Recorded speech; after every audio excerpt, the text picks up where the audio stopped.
What's going on, everyone? We are in studio today, as you can see.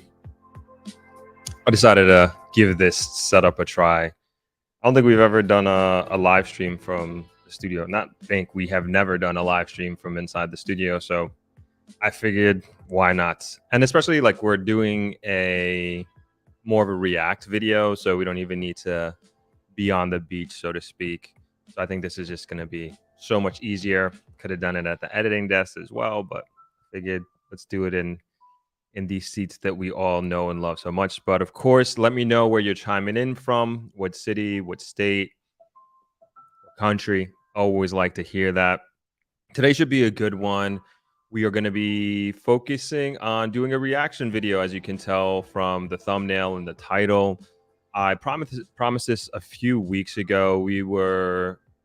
Some people actually brought this to my attention about a fellow YouTuber, Jamaican YouTuber, who is retiring or thinking about retiring in Rwanda as opposed to Jamaica. And so I haven't watched the video in its entirety. And so I watched the beginning and I was like, man, all right, let me save this for a live stream. And I think this was a great opportunity for us to watch it together. And I think if you haven't seen it already, I think this is a really good one. It's going to be pretty interesting. Like I said, I've seen a little bit of the beginning, but I didn't see the entire thing. And we can take it however we want. I really don't necessarily have a format to how we're going to do this. It's more or less us watching it together and basically going point by point, if you will, or section by section of the video of this gentleman. And should be a good one. I feel like that's going to take up a lot of time. We've discussed it in segments before, and I alluded to, again, doing this reaction, but I wanted to give it its due time and its due course, and just to take our time going through it. Do have some updates, of course. Want to keep everybody in the loop on things that's happening with the channel, podcasts that we have coming out, and also a few pieces of content that we released on last week, as a matter of fact. So I want to review some of those things, and we can sorry, mosquito in here, of course. We can go through it at our leisure. But I guess I guess we could start off before we get into the reaction video. We can start off with the I guess we can go into the review. I guess not review, but I don't know if everybody saw the video that the podcast that we did yesterday with Maura Watson. And if you haven't, it's actually really, really, really good. We've been getting some great feedback. And if you're at all interested in real estate in Jamaica, and specifically out here in the West, and then also in the South Coast, particularly White House, this is like the podcast for you. And she is such an expert in real estate in general, but specifically these parts of the island. And she just dropped so many gems, and she was really transparent about deals, deal flow, deals that are happening in real estate, developments that are happening in real estate. And she really is like in the trenches of, and I would say even on the forefront of real estate happenings in Negril. And she very much is, you could tell she lives this, eats this, breathes this, sleeps this, everything, and it was just a real pleasure and honor having her on the show. And if you haven't seen it already, we released it yesterday. Check it out. Thought it was really good. She's also a great person to reach out to for those out there who want a little bit more information outside of the video that we did. She is very open to assisting in any way that she can, and I'm very much looking forward to continuing to working with her. And we have a few projects that we're going to be working on together. We alluded to them in the podcast yesterday, so we're very much, again, looking forward to working with her. And you all know her daughter, Emma Watson. We did a podcast, I think, like 2 years ago now. She is CEO founder of South Coast Villas. and she rents villas mostly on the South Coast, but like now really all over Jamaica. And she has like really, really beautiful villas in Treasure Beach. We actually stayed at one of them for my dad's 80th birthday a few years back, and really great location, great place, good the individuals who run the property. So the chef, I guess you call it chefs helpers. I don't know what you want to call them, but they're like all arounders. And man, they chefed it up. Like every meal that we had there. We did grocery shopping and they took care of us. And yeah, it was just really, really a good time and a great experience. And so anyway, that's Emma Watson and her business, South Coast Villas. And I would encourage anybody who's considering doing a villa rental for a vacation or a special occasion to check out her business. It was really good. And that's Maura's daughter, Emma. And yeah, let's get into I've seen some comments come in here. So let's get into the comments real quick and then we'll move things along slowly. Oh yeah, we got two camera angles here. Okay, it's kind of all right. Let's do it. Let me scroll back up. What's going on, Carlene? It says, "Stay in Jamaica. Don't matter what. Nowhere better than Yad." Dieter says, "Africa is a very big place for me. It's Jamaica, but I often wonder what I'm missing by clinging to my yard roots. A visit at least to Africa is on the bucket list." I agree. I was in Africa for the first time in my life in December, January, and it was amazing experience. And I will definitely be going back. And I completely and utterly, wholeheartedly understand the appeal. And I only went to South Africa, and there's just so much more to see, obviously. And my dad has been there many times. He's actually been to 27 different African nations. So he knows Africa in a big way. So I have some big shoes to fill as far as that goes. What's going on, Dale? Chiming in from Alexandria, Virginia. Thanks for joining. Hey, Chris, Strong Island in the building. Good to see you as always. Hi, Rachel. Good afternoon to you. Say hello to mom for me. Deborah Rose says, "Africa is a continent. Jamaica is an island. The economy, language, entrepreneurship of different African countries differs a lot. This will be an interesting conversation. I think it will be as well."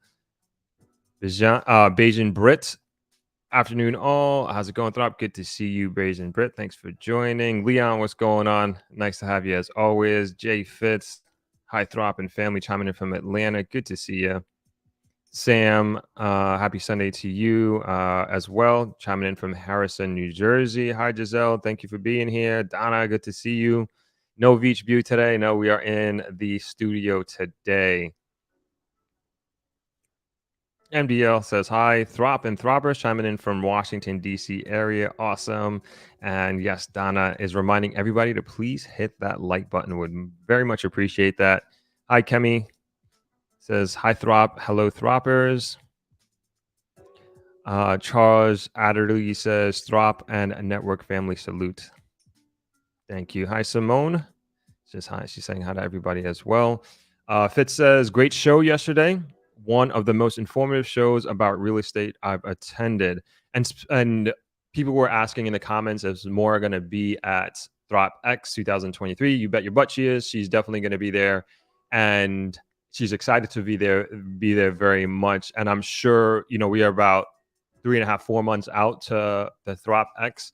And I feel like a lot is going to happen and there's a lot in the pipeline. So I'm actually looking forward to like the newest of information, not only for like that's happening on this side of the island, but the other realtors that we have coming who are experts. Of course, Noel Phillips is going to be there, one of our favorite. And I think we did the most videos with him, podcasts with him, as a matter of fact, at least up to this point. So we're at the point of really expanding our horizons with the real estate professionals that we work with. So I'm very, very excited to continue to build out the network and strengthen these bonds we have throughout the real estate industry here in Jamaica. Charles is logging in from Nassau, Bahamas. Good to see you. Which villa? I was referring to, this is NN. Hello. I was referring to a podcast that I did about 2 years ago with Emma Watson. And I was talking about her villa business, South Coast Villas. And so that is somewhere on my YouTube channel. But yeah, if you look back to about 2 years ago, she's there. Great podcast, and again, great business that she has there. Leah says Rwanda has great opportunities, but often gets pulled into ongoing conflicts on its border with DRC against different militias. I myself had decided on Zambia based on government and societal stability. Denku Wan, I thoroughly enjoyed the podcast last night with Mora. She did drop lots of gems. Go see, I'm not the only one saying it. What's going on, Joe? Says hi Throppers, NYC virtual building. That's right. Good to see you. Thanks for joining. Kemi says, saying hello from St. Anne. I have 1 week left on my vacation, and I'm not ready to leave Jamaica. Well, I hope you come back real soon, Kemi, and I hope you're having an awesome trip. It sounds like you are. Naughty Not says, shout out Throp, you and all your content is appreciated. Thank you very much. Thank you for letting me know. Charles Petgrave says, hello Throp and Throppers from New York, but chiming in from Alabama. Work vibes. Good to see you, Charles. Awesome. Hope work is going well. Chris Hill says, hello Throp in chat. Checking in from Panama City. Always representing Panama. Awesome. Thanks for being here, Chris. Natalie Holmes, hello. Good afternoon. Viewing from Houston. And Denku is in Miami. Awesome stuff. Awesome stuff. Great to see everybody. Thank you all for chiming on in. Let's see. What should we move to? And I know I said the other, if you were on the live stream on Thursday, we were supposed to talk about the digital currency. Jamaica was actually in the Financial Times. And I said on Thursday, I think it's like always cool when Jamaica is like in these financial publications that I won't say grew up reading, but like as a young adult started to get into these publications. But I'm gonna throw that in the comments, and we'll go through it on Thursday. I'm not gonna do it today because I believe this reaction video is gonna take up a good amount of time, and I don't want to rush through it. I don't want to rush through the article. I don't want to rush through the video either. So we're going to you can take a look at it on Financial Times, ft.com. All right, I guess let's see. Okay, let's go into some quick updates on Throp-X, and then we'll get into the video. I want to keep everybody up to date with what's going on. So Throp-X, of course, as you may or may not know, we'll probably play the trailer a little bit later, but not right now. As you may or may not know, it's my annual Jamaica Investment Conference, and it's happening from November 13th to November 17th. And we're going to be having all of these real estate experts, I should say not all of them, many of the real estate experts that you see that we've had on podcasts, they're going to be here in person at Travelers. And this is really a great opportunity for individuals who are thinking about moving here or investing here in Jamaica to meet, I would say, the experts that you're probably going to need to help you along your journey. And that's not only real estate experts, but it's also experts in real estate law, investment experts. And then we're going to have a lot of people who've already made the transition to Jamaica living here. And so you can talk to them directly about their story and their journey and how they did it. And I think it's a great opportunity for you all, if you're, again, considering making this move, to really kind of get your feet wet without fully committing. And you're committing in a small way to figure out whether this is for you or not. And maybe it's not, right? So this is a great way to do that, and also to be among individuals who have the same goal, same mindset in mind. And I think it's a great networking event. The itinerary is pretty awesome. It's on the website on Throp-X.com.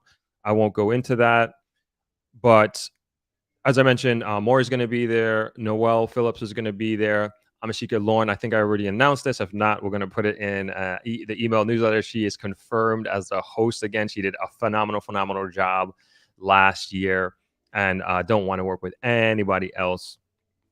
St. Alban Clark, who's another real estate agent, he's also confirmed as well.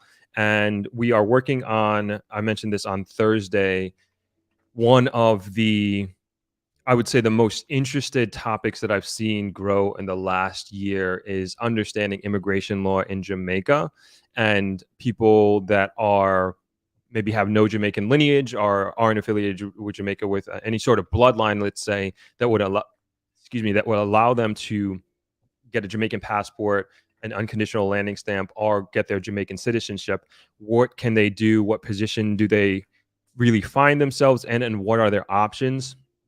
And I keep getting those questions like crazy in DMs and emails, and it's it's just it's pretty cool that this is such like when I look like year over year what topics and what types of questions that I've been getting. It's kind of cool that there are so many people outside the traditional Jamaican realm, if you will, that want to move here and want to live here, or at least want to spend an extended period of time here.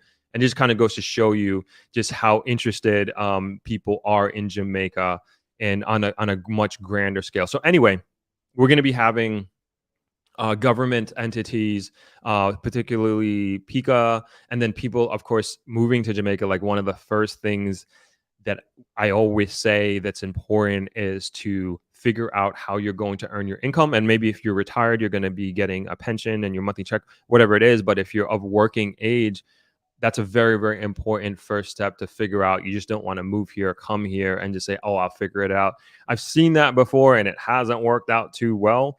So just general advice, like just really make that a top priority before you make any like huge life-changing commitments, is to figure that out. So that being said, we're going to be having, like, I know there's a lot of entrepreneurs out there who want to understand what it takes to open a business, and I'm also encouraging it as well, because particularly here in Negril, there's just so much opportunity.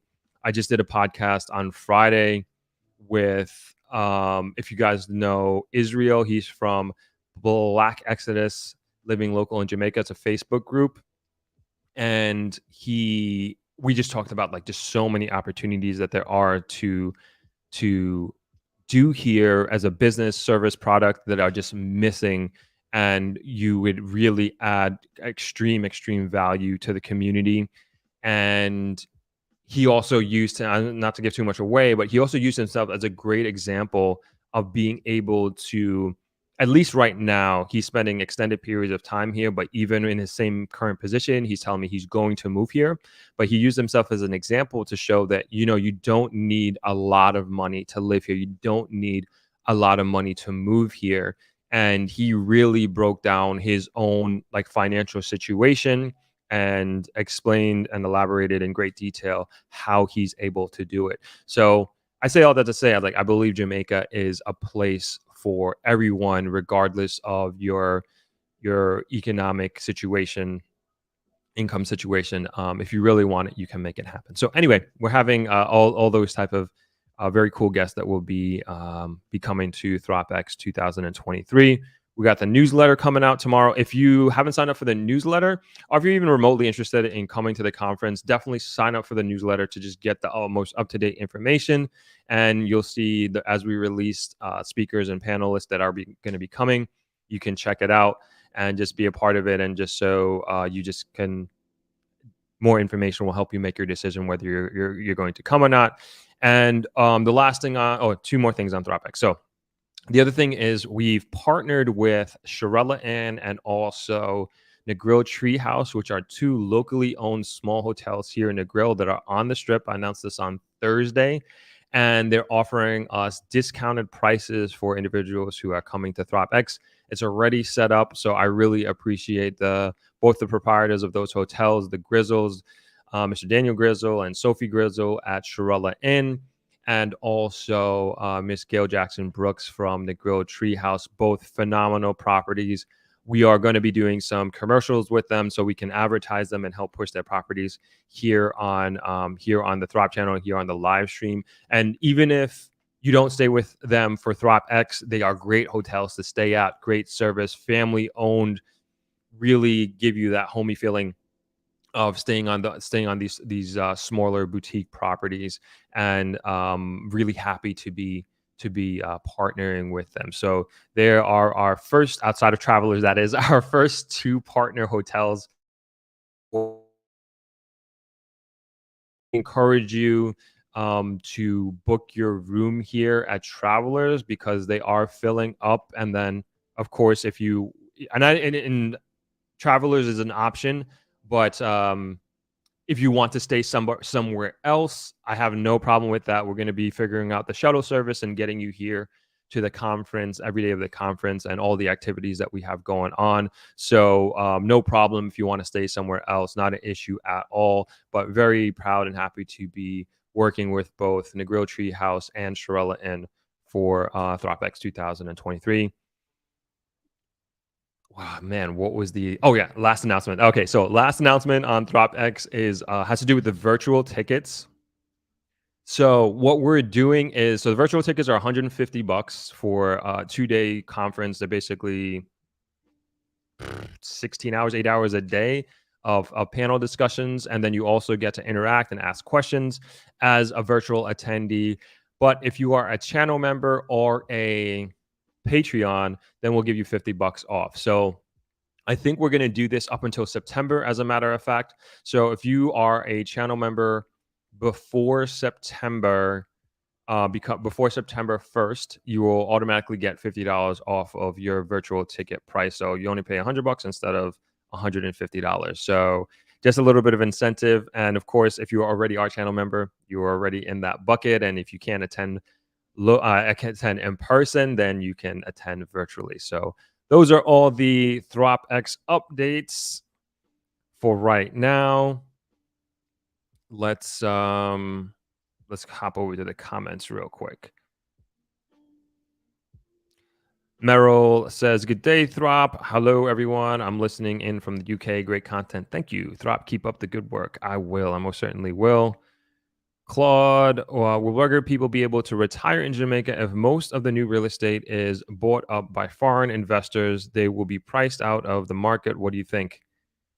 Good loaded question. So I would say, so I talked about this on Thursday.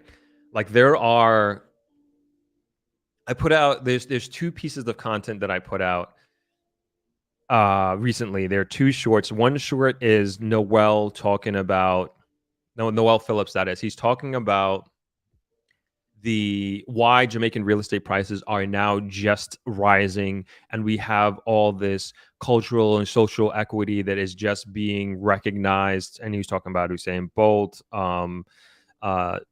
Shelly Ann Fraser Price, Bob Marley, and and reggae music and all these things that this little tiny island is just globally known for. And he's basically saying now we are finally getting our just deserves. And a lot of people like, what does Jerk Chicken and Bob Marley have to do with rising real estate prices? And I look at it as so let's put that aside for 1 second, and I'll bring it back. I'll bring us back. And then another video that I put out recently, it was a interview that I did with Matthew Wallace, and I kind of just went on this rant inadvertently about like basically saying the same thing about Negril, and that Negril is finally being recognized as a viable investment opportunity from the outside, and also we're getting many of the things that we have been looking for and advocating for from the government for a long time.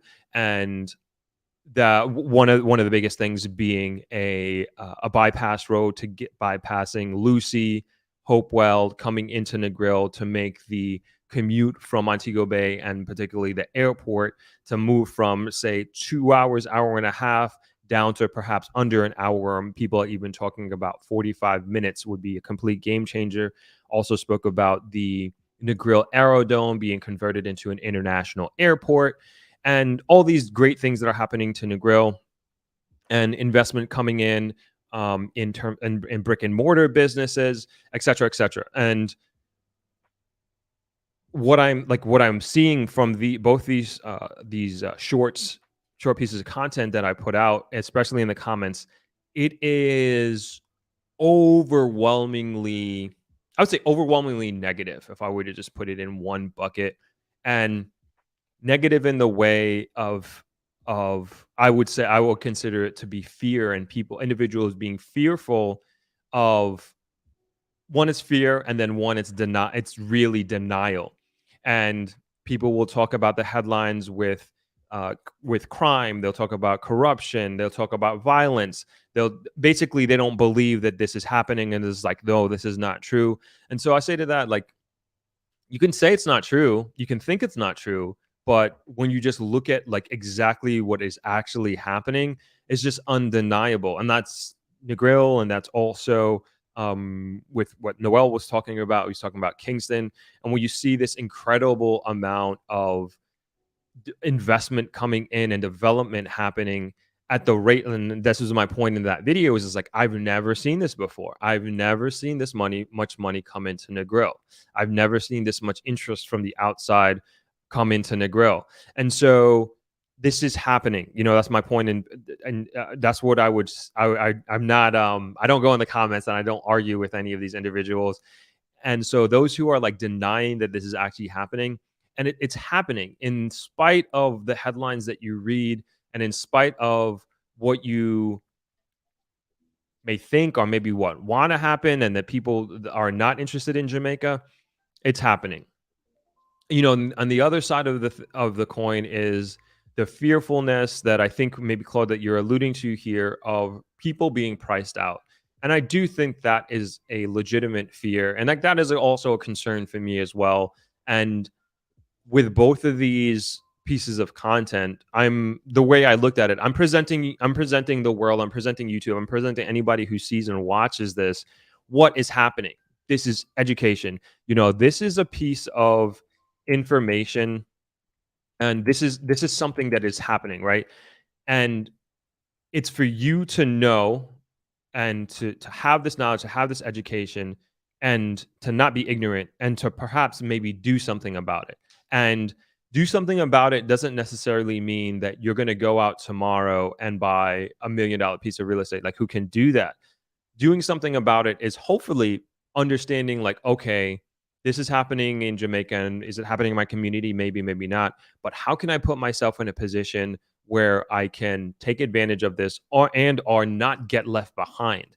And that really is the point. Is like, you don't want to just all of a sudden one day you wake up and then there's this multi-million-dollar building that's going up, and you're like, when did this happen? When did this get approved? I didn't know, blah, blah, blah. But at least if you watch this, don't watch it and think and ignore it, is my advice. Don't watch it and ignore it. Don't watch it and be so upset that this is happening that you decide to not take action. And that is really my point. As far as individuals being priced out, there is, at least now I can say, and I've talked about this on previous live streams, that there is a lot of Jamaica, and there's a lot of different types of Jamaica there, and there's many ways to do Jamaica.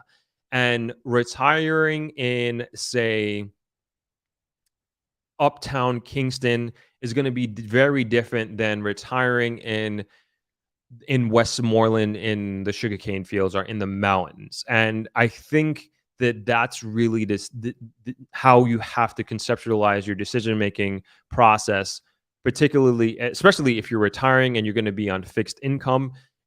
You have to go where you can afford. If you're going to try and retire on the beach in Negril, you're going to have to be like a multi-millionaire. I mean, you're probably going to have $10 million plus in the bank, just sitting there ready to, one, buy the land, and then also, I mean, the property taxes here aren't crazy, but definitely to buy the land here on the beach, you're going to need millions and millions of dollars. You're probably looking at if you can find a piece of land to purchase, at least you're probably going to look at $1.5 million per acre here on the 7 Mile Strip. So it really, to me, it comes down to like setting expectations, and then also, like, I'm not saying you can't be upset. I'm not saying you can't be worried. All I'm encouraging everyone to do is to try to put yourself in a position to do something about it now that you know that this is happening. What's the alternative? If you're going to complain, are you going to protest it? Are you going to try to turn the ship around from the direction that the Jamaica ship is already heading? I don't know. But to me, information is powerful. and information and empowers you, hopefully, to do something about it and maybe make a move. But I am not, and like this is also like in the comments a lot. It's like people are like almost pointing at me like I'm the one doing it. Like far from it. Like I can't afford any of these places either. But it's happening. It's happening. It's happening all around us, and that really is the point of putting these this information out there and putting these pieces of content out there. I'm just making sure that I answered your question as straight up as possible. But and the last thing I'll say on it is what is like the who I would say I'm most concerned about is the average Jamaican. Not necessarily, and not to say that I don't care about these people, but I'm not necessarily concerned about the Jamaican who's been living abroad, who's considering moving back to Jamaica. I'd be I like in the post that I put up, yeah, the podcast particularly, it's very similar comments. The podcast with Mora about a lot of people talking about gentrification, and and again, a lot of comments that I see and the post, particularly with Noel, is this like, how can you compare New York to Jamaica? And the thing with that is that I do that all the time because you want to talk about anybody from New York, anybody from Brooklyn knows exactly what I'm about to talk about here. And we see what happened with downtown Brooklyn. And if you grew up in New York and you knew what downtown Brooklyn was like in the 90s, and I wasn't there in the 80s really, but in the 90s for sure. And you look at East New York, you look at Brownsville, it's like it's these places that you would never ever go. Now it's the most expensive real estate in all of New York City and probably some of the most expensive real estate in the entire country and world. And these are places that you wouldn't touch with a 10-foot pole, right? And so now that it comes down, now that this is happening, now that I've experienced that, I should say, and now I can see something of that nature happening here in Jamaica. And you're seeing it in different parts of Jamaica where real estate is becoming unaffordable for the locals. So sorry, and let me just make one more point with Brooklyn, right? So what's happening, like Brooklyn used to be a place because it was major parts of Brooklyn were looked at as a place where nobody wanted to live, nobody wanted to go. So basically all the black people were there, like straight up, like that's what it was. And black people, minorities in general, but those were the people who supported how the city was ran. So your MTA workers, your restaurant workers, your working class people. And so what it was is like those individuals commuted into Manhattan and they lived in Brooklyn. And so what is happening now and or has happened is that everything is growing out, and like so they've gentrified all these neighborhoods, and I'm not saying, I mean, not even say that. So they gentrified all these neighborhoods and they're putting in all these new buildings and these places like it's somebody find me. I mean, Google it. See if you can find a 1-bedroom apartment in Brooklyn for under $3,000 a month. Almost impossible. Almost impossible. And if it is less than that, I mean, you're gonna get what you pay for in a real sense, but it's very difficult to find affordable housing in Brooklyn. So what's happening now is, and I know this because even people like my mom works with, she's in Brooklyn, so my mom works with, and her coworkers. So she's telling me some of them are commuting from Pennsylvania. I know a lot of people have moved to Jersey and JC for a little bit, and that's even becoming super expensive.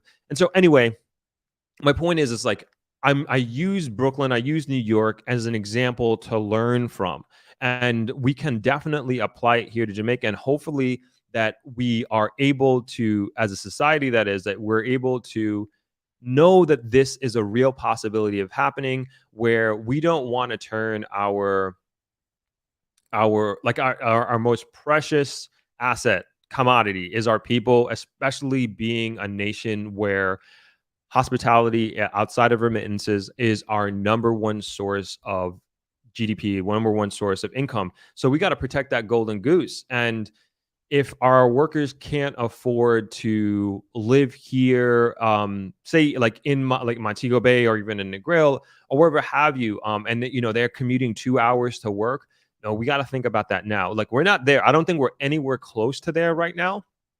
Although Negril is very expensive, for sure, I can say that. But if we don't focus on it, it can definitely get to a place where it turns into it's going to be harder to get highly skilled, qualified individuals to come work at, again, our number one goose, golden goose, which is hospitality in a hospital and hotels and tourism. So it's just something that I want us to think about, and this is why I think it's important we do compare. I also many times have brought up even Airbnb and why certain cities around the world. I think the last time we talked about this, we were talking about Portugal.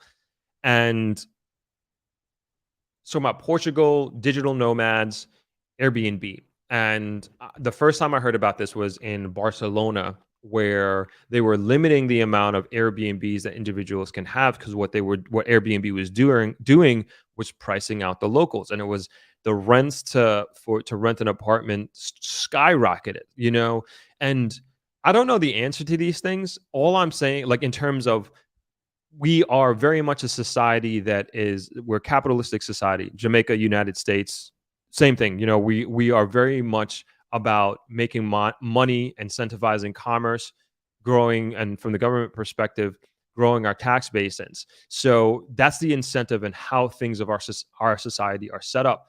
But what I'm saying is we don't want to be so focused on that top line number that then becomes detrimental for the human capital that we have, and it becomes more of a situation where your average citizen can't enjoy the fruits, if you will, of the forward movement of society as a whole. So my point in bringing all this up is let's have this awareness, let's not ignore it, and let's come up with a plan, or at least put this into discussion as we develop and as we are attracting all these outside investors, that this also is a priority, and we just have to put it at the forefront of our minds. So that's kind of where very long-winded answer, but that's really where I stand on, well, a lot of comments on all this development that's happening here. So we are going to get into, for those that are just joining, we are going to get into this the reaction video shortly on Africa, but we're just talking about what's the development happening here, particularly in Jamaica. So let's quickly go through these comments, and then we're just going to hop right into the video. Hey, Sherry, good to see you. Joe says, I saw the Scotch Boys on a commercial on Spectrum NY1. They were highlighting Black-owned businesses. Yeah, they're also part of this. I think it's a docu-series on the Black Millionaire. I forget the name of it, but they're in it. Yeah. So really big ups to them. Congrats to them and what they're doing. Hello from Orlando. Hi, Inga baby. Hey, Suzette. Good to see you. MDL says approximately 1 million people were killed in the civil war in Rwanda between the Hutu and the Tutsi tribes. I remember studying this. This is something I would always be worried about. Okay, we're going to get into that shortly. Groovy725, NYC here, the North Bronx, aka NYC, Jamaica. Nice to see you. Jenny B, stay at Sorella Inn for the croissants. Yeah, they have great French cuisine, great cappuccinos, great lattes, as a matter of fact. I would say like Sorella Inn is like it's one of the best restaurants in the grill. Low key, one of the best restaurants in the grill. And they do great dinners. We go there on Sundays when we can, when I'm not live streaming, for brunch. A lot of people, breakfast brunch, a lot of people go there, but great coffee in general. And we're bringing that up for those who are just joining. Shirella Inn is one of our partner hotels for Throp-X 2023. Ingy Baby says, Rwanda is a beautiful and peaceful country. They call it the Singapore of Africa. Cool. Chris says, I heard a 2,500 room hotel is being built with a casino and the grill. Is that correct? Yeah. Maura talked about that on the pod yesterday.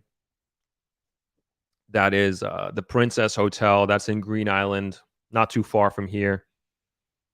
We say 20 minutes, maybe 20 minutes from the grill. It's going to be the largest hotel in all of Jamaica. Matt Train says the government aren't interested in improvements in rural Jamaica. Some areas still no electricity, running water terribly. Yep, I heard. I'm well aware of that. Natural Yard says people who desire Jamaica should buy land or real estate anywhere in Jamaica, assuming the area is safe. My opinion. I don't think that's a bad idea, bad opinion at all. Simone B says, agree. Everyone wants a beachfront property. Excuse me, are to live in Stony Hill. I think Simone's alluding to my suggestion of really setting expectations based on your income. Not everybody can live in downtown Brooklyn or in Midtown Manhattan. We'd love to. Not everybody can afford waterfront, but that's just the reality. Shadow Slate says, Matrain, the progress is coming. They're slowly getting around to it. I have seen it happen in some communities I thought the government didn't know exist. Okay. Noble Girl says, Africa is the motherland. However, conflicts can happen there at any time. Then one may get stuck there. Kevin Barrett says, Throp, I respect you. Your platform adds value. Comments are concerns of others, may not be fear. Some folks generally have constructive criticism. Perception is reality. Jamaicans must pay attention. Absolutely. Jenny says, hi from the UK. Gentrification and rich foreigners doing the same thing here. This is a global, not just a Jamaican thing. Yeah. So true. Brooklyn, Harlem, Long Island City, Queens, downtown Yonkers all used to be hoods. Now 2,500 for a 1-bedroom. Studio in the Bronx is $1,800. Yeah, like Jenny's saying, it's global. Really, really. I don't know the answer to this stuff. To me, it's just all I'm trying to do is just build awareness that this is happening, and then also when it comes down to comparing and contrasting, I'm only bringing to the forum here, to the platform, what I know, and I know New York, I know Brooklyn, so. And of course, as you can see by the comments, other people are familiar with where they live and can do comparisons as well. Olivia says, yes, I missed out on Brooklyn. You know what you're talking about. I'm renting where I should have bought so many years ago. I don't want to miss the opportunity in Jamaica. I will say I am saying the same thing now here in Jamaica. I don't own where I live. I rent from my apartment. And I swear I wish I knew to buy where I live right now, because it is it's astronomical what the places are going for. I'm trying to find a place now that I can, because and of course you're like, hey, Winthrop, you're not practicing what you're preaching, right?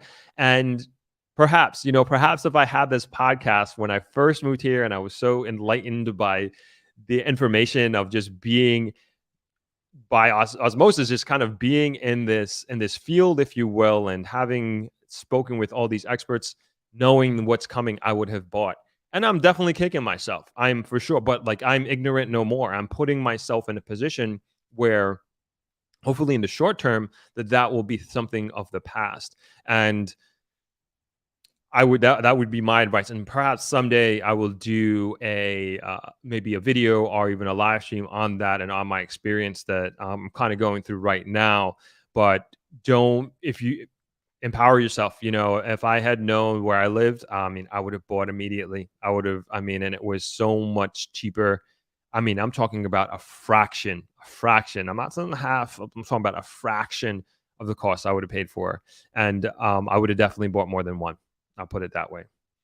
Rachel says it's also happening in South Florida. I believe that. Inga Baby says, if you're Jamaican and you own land in Jamaica, don't sell it. Land is wealth. I totally agree with that.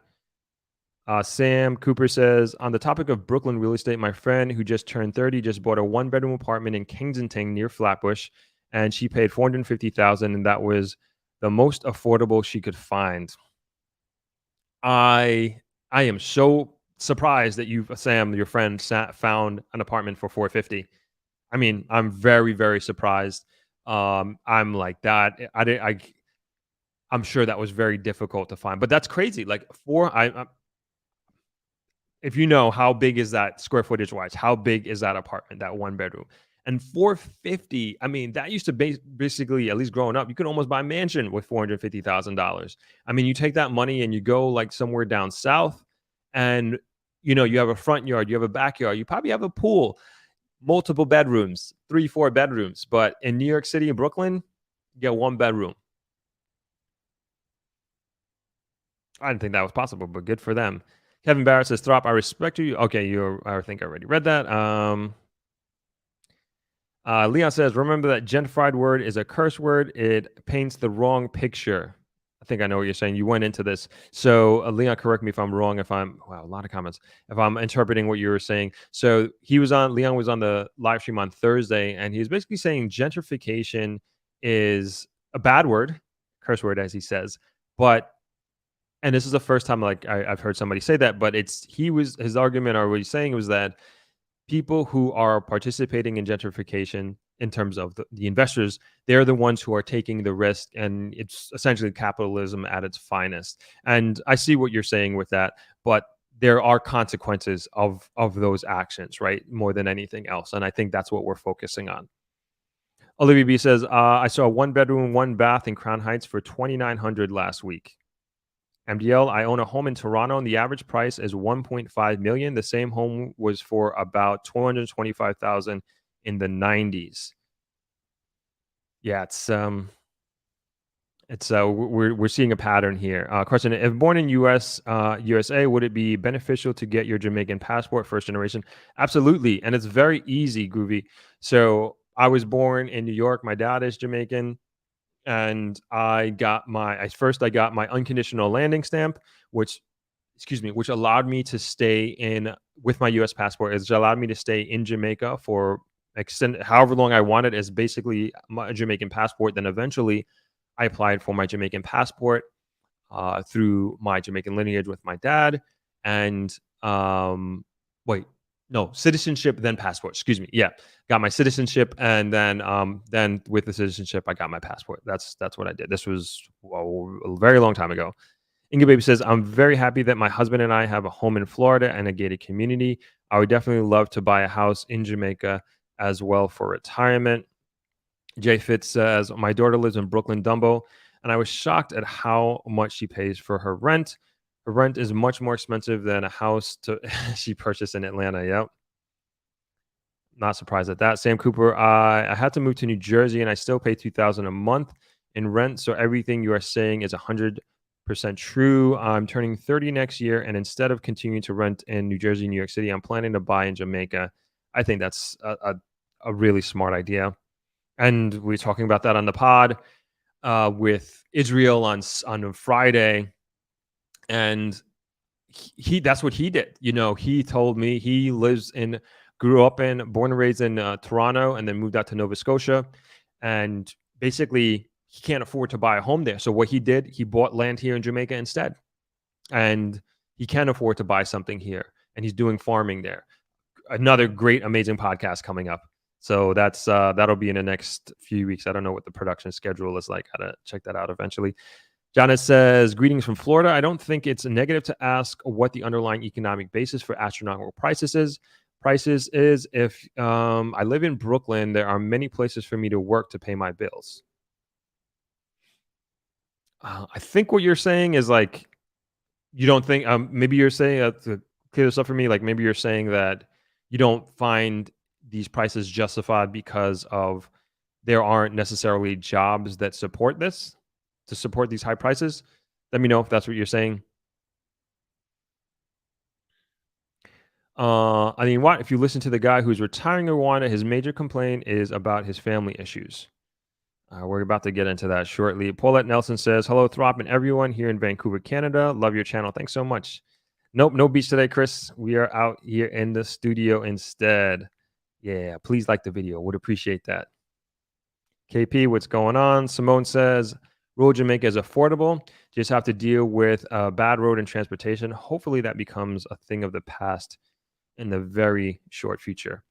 Giselle says, I think once the Hanover bypass infrastructure goes in, a property will triple in those areas. So get in now if you can, because it will definitely go up. That's that's what happened in St. Thomas, right? We had Kevin Frith on. He got in on the development. So he's developing, um, man, I forget the name of the development. Sorry, but he's developing the development in St. Thomas, literally right off of the new highway that is being built. And he did this as soon as he heard that this highway is going to be built. He got in. He got and like I believe his those homes are starting at about 300,000 US. That's phase one, and he phase two. Those villas are like $2 to $3 million. So just think about that. Great point, Giselle. I'm not necessarily saying that that's going to happen here, but it is. It's going to make the properties here in Hanover and on the northern side of Westmoreland so much more valuable. Ingebaby says, I think the plan is to push the ordinary Jamaicans out of Kingston and the tourist areas and back in rural Jamaica.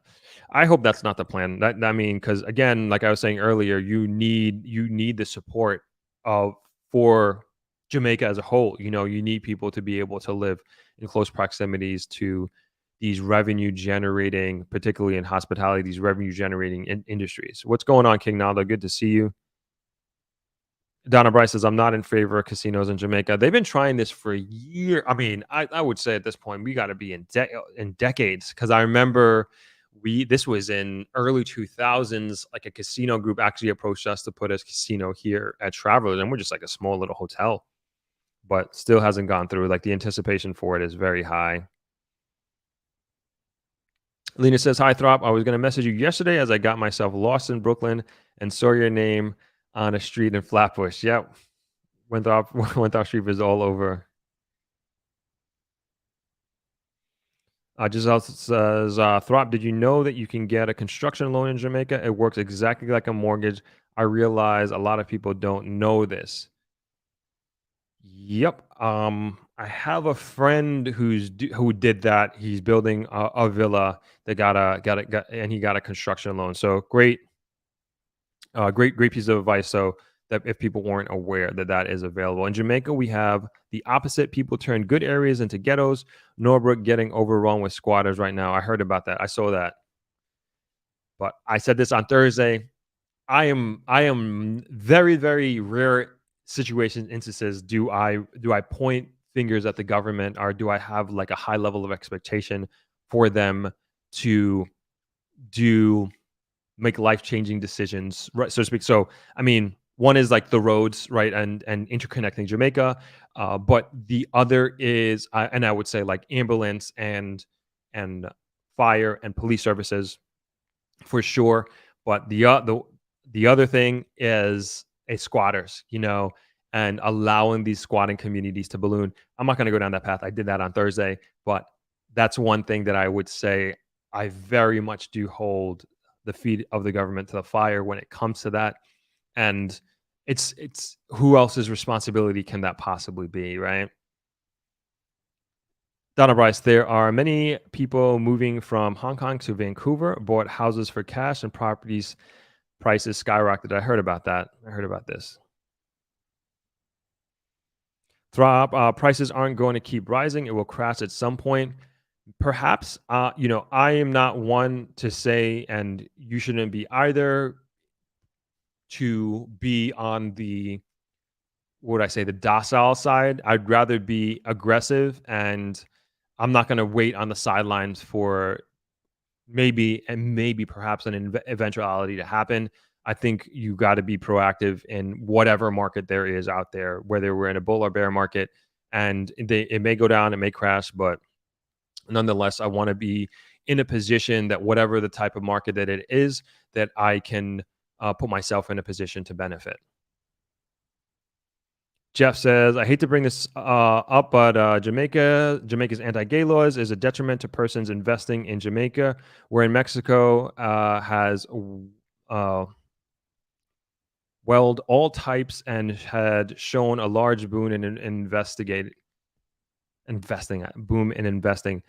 Um, Perhaps. I mean, I'm assuming that you're referring to what's happened with the State Department and the government of Jamaica. And for those that are unaware, there was a visa.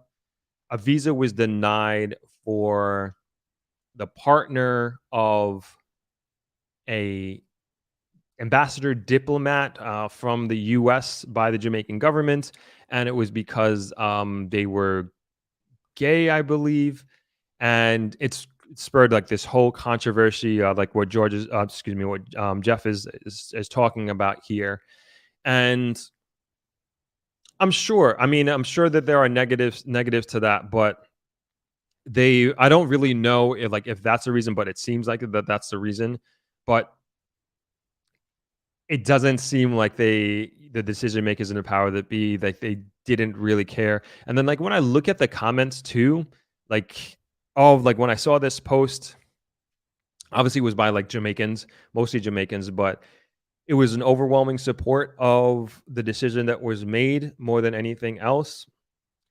I don't think that. I think this should be, I don't care, I should say, like, do whatever you want. And I think if people, whatever people make people happy, as long as it's not affecting me or, the people that I care about, then that's that. Do I see this changing anytime soon? I don't know. I don't know, but it seems pretty embedded here, and I don't know. I'm like trying to think about what the consequences of that could be from an investment standpoint, from a visitor standpoint.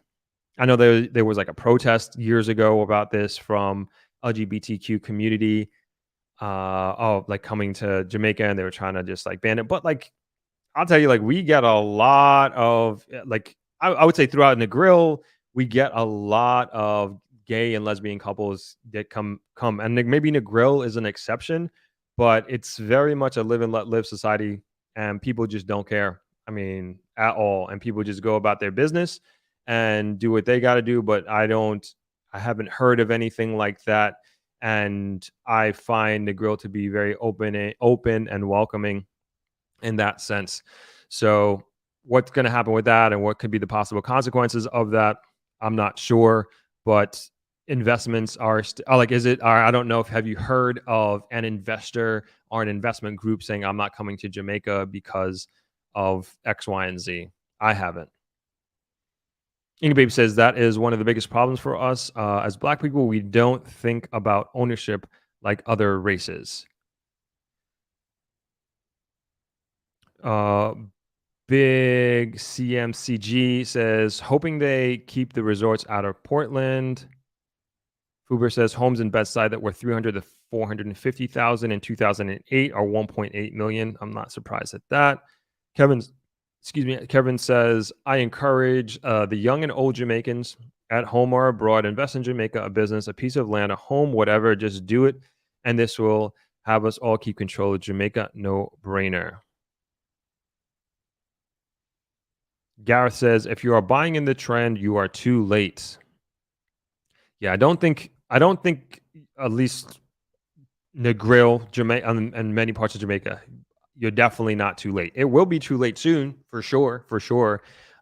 Post I thought it was raining. Post highway coming into Hanover, you're just gonna start paying a premium.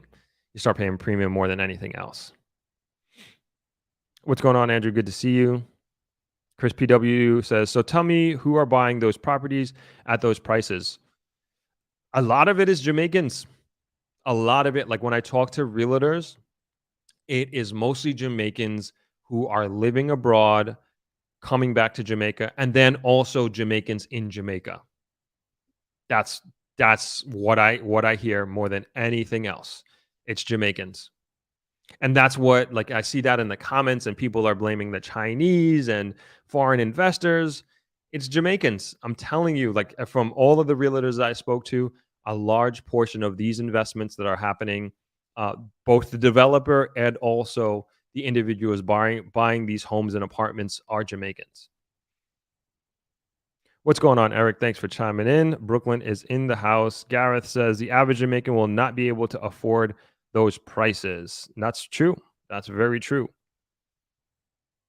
Is Kevin Thomas doing the Suncoast properties in St. Thomas? Yeah. So it's Kevin Frith again. Yes, he's doing Suncoast Beach Club. Thank you. I couldn't remember the name of it. Thank you. Much appreciated. Joe says sometimes you just got to take the risk. I bought 3 homes in my lifetime, and each time I took a leap of faith because I didn't want to miss an opportunity. Hasn't failed me yet. Great advice. Sam says prices don't go down in the Caribbean. Dieter Morgan says, having lived in Vancouver, property bubble firsthand, I would guess Jamaica is in the early stages of that ride. There are pros and cons, so make the most of it. Cherie D says, hi, everyone. I've looked into purchasing in Jamaica, and you definitely can find nice homes on the outskirts from those desirable locations for reasonable prices, even with a sea view, not beachfront. Yeah, it's possible. It's there. It definitely is there. I agree with you, Cherie.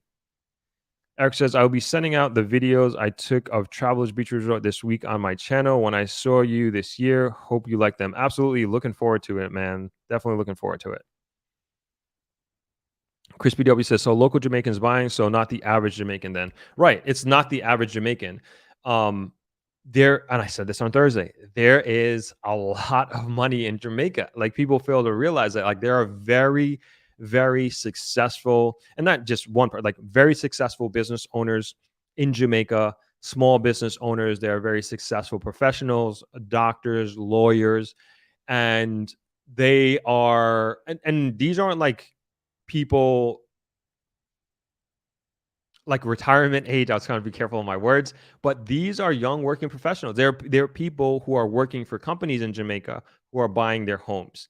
And so again, I'm not saying, and when you say the average Jamaican, I'm assuming like the average working class person, but there are people who have good careers, have good education, and are young. I forget, there was an article out saying like earlier this year, I believe that I forget which bank put it out, but they had the highest, what was it, the highest number of mortgage candidates ever that have bought that were 30 years and younger. I wish I could find that. But it's just showing that there is younger people are becoming more financially empowered to put themselves in a position to be able to afford their first home at a younger age.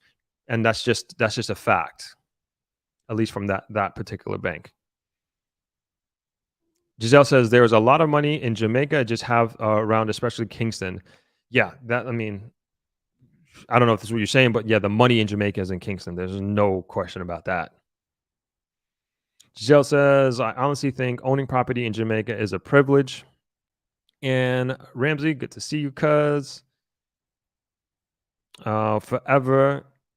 A lot of pension funds are buying as well, Throp, according to your realtors. Yeah, so a lot of them are investing in these REITs that, like, the pension funds are investing in REITs that do the developments as well. Yes, I've heard about that as well. Real estate investment trust. That's a REIT, REIT. Robert says, good for Jamaicans that can afford it. I hope to see more local experience videos and experiences. Absolutely. We got them coming. Leon says, listen, you agree U.S. Embassy pushes USA foreign policy. Yes, a few years now, every June they fly the gay flag, which irritates Jamaicans. Hence, we protest. No coincidence the visa was denied last month. Yeah, I'm very, very well aware of all of that happening. J10 says, a lot of new money is in Jamaica. That's right. And Chris PW says, seems pretty impressive. I need to come and have a look where the money is. It's here. I can tell you that. I mean, you could see even yesterday I saw a Maserati here. I don't know much about cars in terms of like years and make and everything like that, but there was I'm not trying to out anybody, but there was like a Maserati, like SUV. It's like, oh man, that's crazy. There's a lot of Porsches in the girl. Like when you go to Kingston, like a Porsche is like a Honda.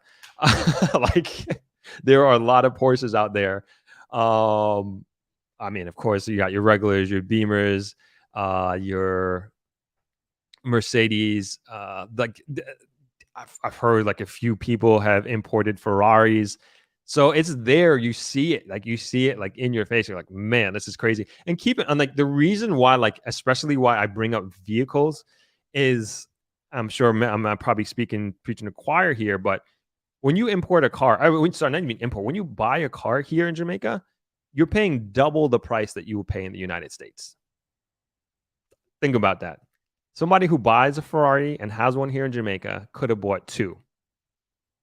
I mean, what's that cash flow like? Like just think about that. Like that's crazy, right? But that's in Jamaica. Same thing with like a Porsche. Kind of like you're seeing them all over. So it's here. There's no question. Is it concentrated? Probably a little bit. Probably a little bit. But like I said, the money in Jamaica is certainly it's in Kingston. There's no doubt about that.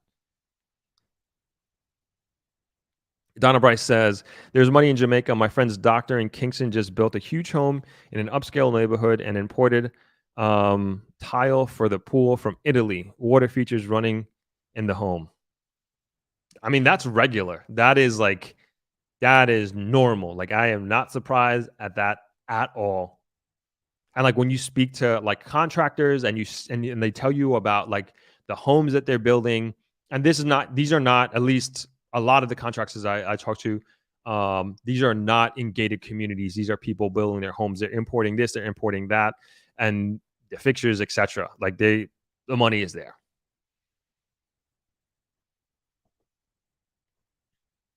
Emery says all expenses are high in Jamaica. That's for sure.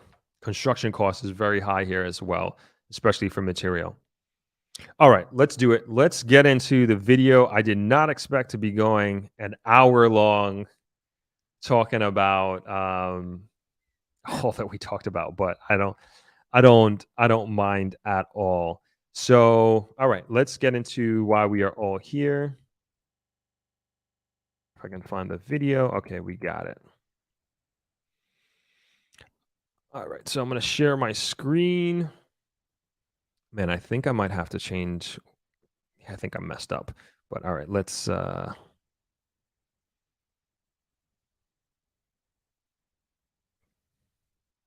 cool. Okay, we're good to go. We're good to go. All right, so we're talking about, so today we're going to be watching reacting. I don't know, how do I make this bigger? Mini player theater mode. Okay, cool. All right, we're going to be reacting to this video. And so first I want to say, like, I don't even know the name of this gentleman. Like, we're not here to bash this guy at all. And I don't want anybody like going after him or anything like that. This is purely, we're going to be just reacting to this video that he made. And like I said, I watched maybe about a quarter to a half of it, just trying to see what he's going through. So I didn't see the whole thing, but I got enough to come to the conclusion that he is seems like a pretty intelligent person, a reasonable person, and he didn't make this video out of a knee-jerk reaction. And I thought it was worth us watching and experiencing together, so to speak. I'm going to put this in the comments, so if you want to watch it yourself, you can go ahead and do it. But hopefully you guys can hear this. Let's see. We're just going to watch it, and I hope we don't get demonetized. I don't know if he has royalty-free music on it, but it's okay if we don't. If we do get demonetized, that's fine. I think it's worth it. Let's go through it. Jamaican leaders start to build the country. Sorry, let's start it again. Rwanda. Sorry. Can you imagine if Jamaican leaders start to build the country like, say, Rwanda and, say, El Salvador, where we can come home? I love the fish. I love the bami. I love the mango. I love the sugar cane. I love everything about Jamaica. You understand me? Even my wife, me love about Jamaica.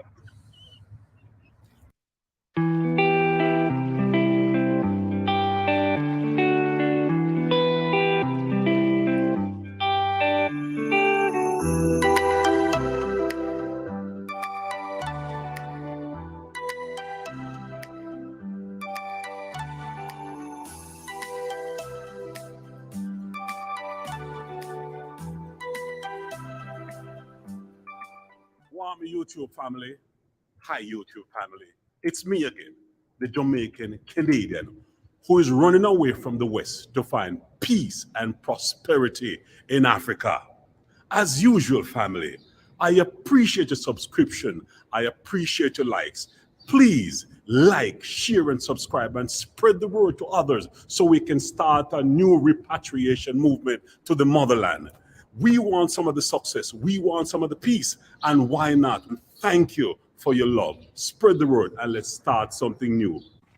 Artlist creators, want to share your work with the world and get featured on our social? Yeah, that's gonna happen.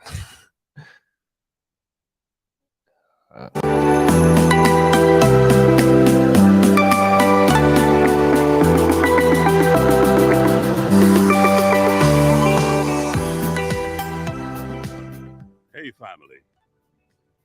You know, someone said to me that, Richard, why are you giving up in Jamaica? And I'm not really giving up in Jamaica. I'm just using wisdom. Folks, I just want to share with you why I chose to find Africa as the next chapter of my life. You know, I left Jamaica when I was, say, 19 years old. And I went and lived in the United States. And let me say this to you. I had a great childhood in Jamaica. Great childhood. Let me say this to you, man. As a young boy, we used to fish. We used to catch birds. We used to steal people mangoes, oranges. And we basically used to go to those sugarcane plantation where we just sit in the middle of the sugarcane plantation. And man, we eat the best and the biggest sugarcane. So yeah, we used to do some of those stealings as a boy. But me never broke nobody kitchen. Going on about the kitchen and do nothing, you know? So I just want to clear that. For you don't understand, I never broke in anybody's kitchen. So when you don't hold me on that, don't hold me on that one. Now, and you know, to be frank with you, you know, as a little boy in the 80s too, you know, we used to plant the weed too. We used to plant the weed and it was a cash crop. But I've never smoked any weed. I've never smoked a blunt. As you can see, my lips are still red, you know. My wife kind of liked it, so never smoked the weed. I remember as a boy growing up, my mom saw me, you know, smoking banana leaves, and man, she beat the hell out of me. She said, boy, go to school. Well, that's beside the point. But however, before I go and play around the golf here, I just want to run this by you.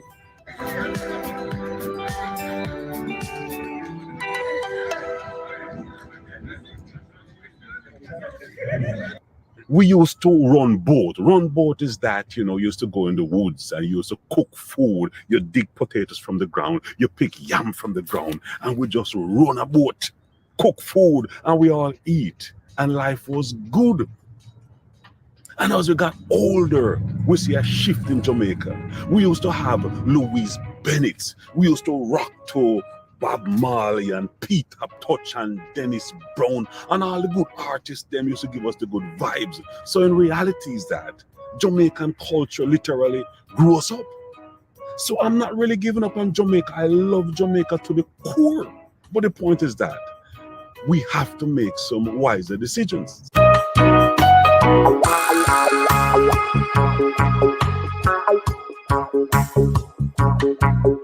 Everywhere you go in the world, Jamaica always doing something prominent, whether it's in the arts, whether it's in the music, whether it's being professional, judge, lawyers, doctors, you know, in every area, Jamaicans will do great.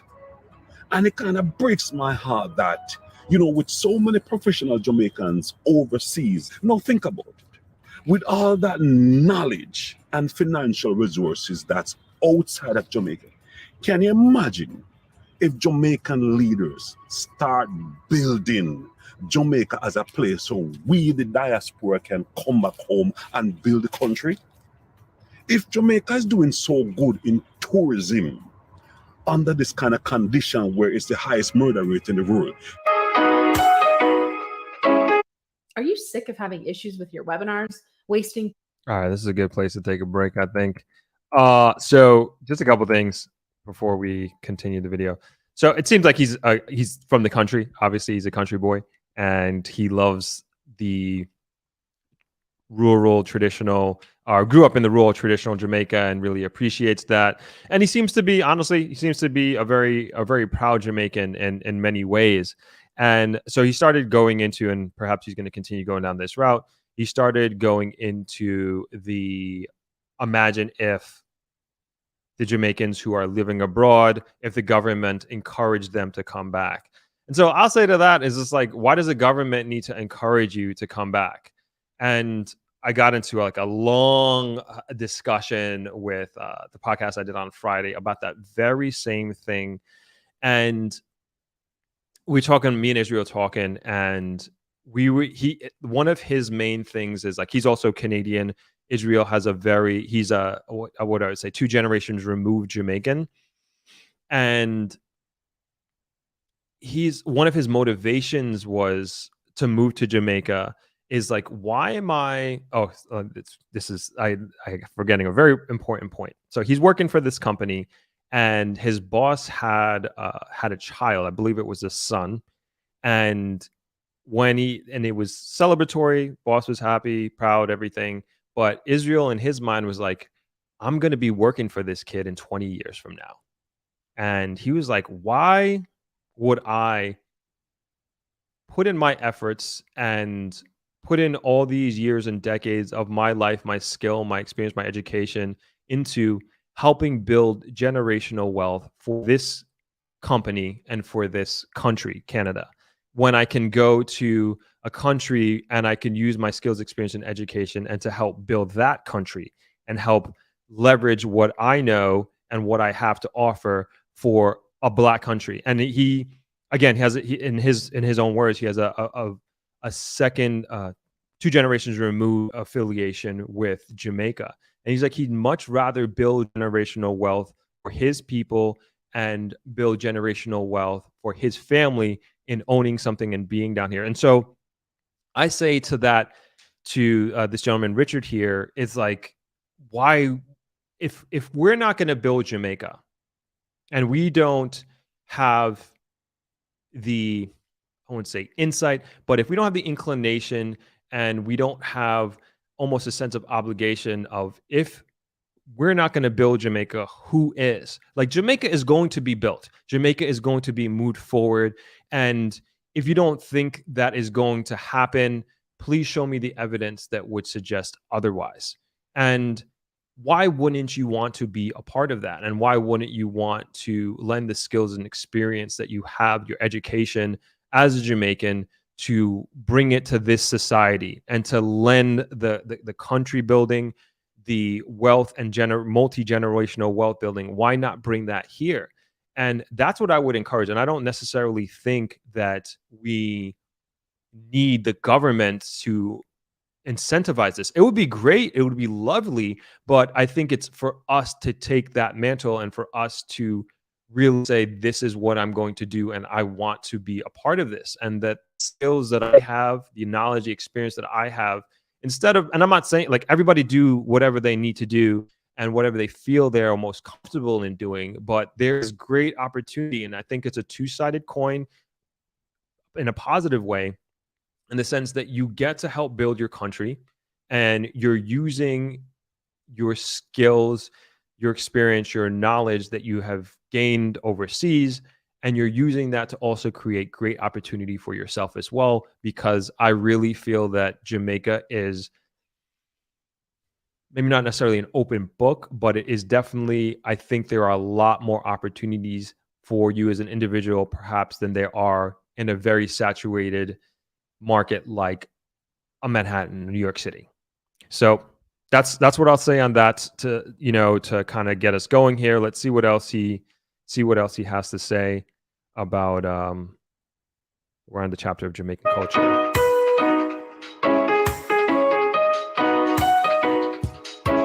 Can you imagine if Jamaican leaders start to build the country like, say, Rwanda and, say, El Salvador, where we can come home? I love the fish. I love the bami. I love the mango. I love the sugar cane. I love everything about Jamaica. You understand me? Even my wife, me love about Jamaica. Well, pardon me. She's Jamaican. I had to drop that in there because she's videotaped. But even that, I love about Jamaica. Jamaica is good.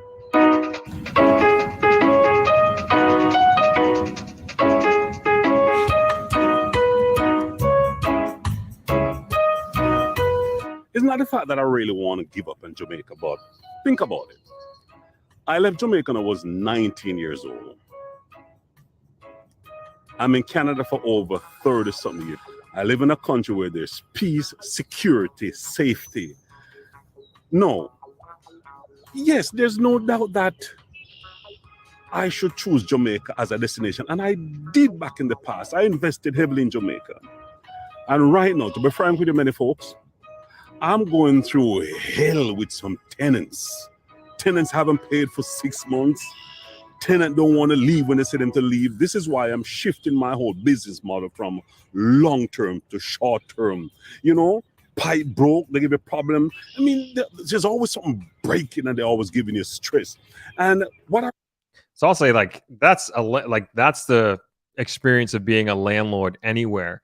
And forget about it if you're a landlord in. And I want to also recognize it's not fair to Richard. He can't respond to what I'm saying here, but this is the forum and this is what it is right now. And perhaps that we will have an opportunity to have a discussion with him in the future. Who knows? But I just want to recognize that. And again, as I opened with, like, I'm not here to bash him, but I am also here to react and to perhaps even counter some of the many things that he's saying here. So always talking about having problems with tenants and landlords, landlord having problems with the tenant. In New York City, and people who are in New York, Brooklyn, in the comment section here, New York City in particular is a very it's a very tenant first society, and to get somebody out of an apartment and say somebody decides that out of the blue they just want to stop paying rent, and it happened during COVID. It's one of the hardest things you can possibly do because there is so many rights for tenants, so many rights. And it's very, very difficult and challenging to be a landlord. And this is why, at least in New York City, it's like you don't want to own one unit, and especially if you're doing long-term rental, because if that one tenant decides that they do not want to pay their rent for whatever reason, you are going to be stuck with paying that mortgage while you're going through litigation to try and get them out of that apartment. And if you only have that one source of income, that is going, like, that one unit of income, you are going to be paying that rent. So in general, I would say that bad tenants are everywhere. And if you're going to be a landlord in New York City, and if you are a landlord in New York City, you probably already know what I'm talking about. And it could be a nightmare. It could be a nightmare. So I don't think that this is anything unique to what Richard is experiencing. I don't think it's anything unique to Jamaica at all.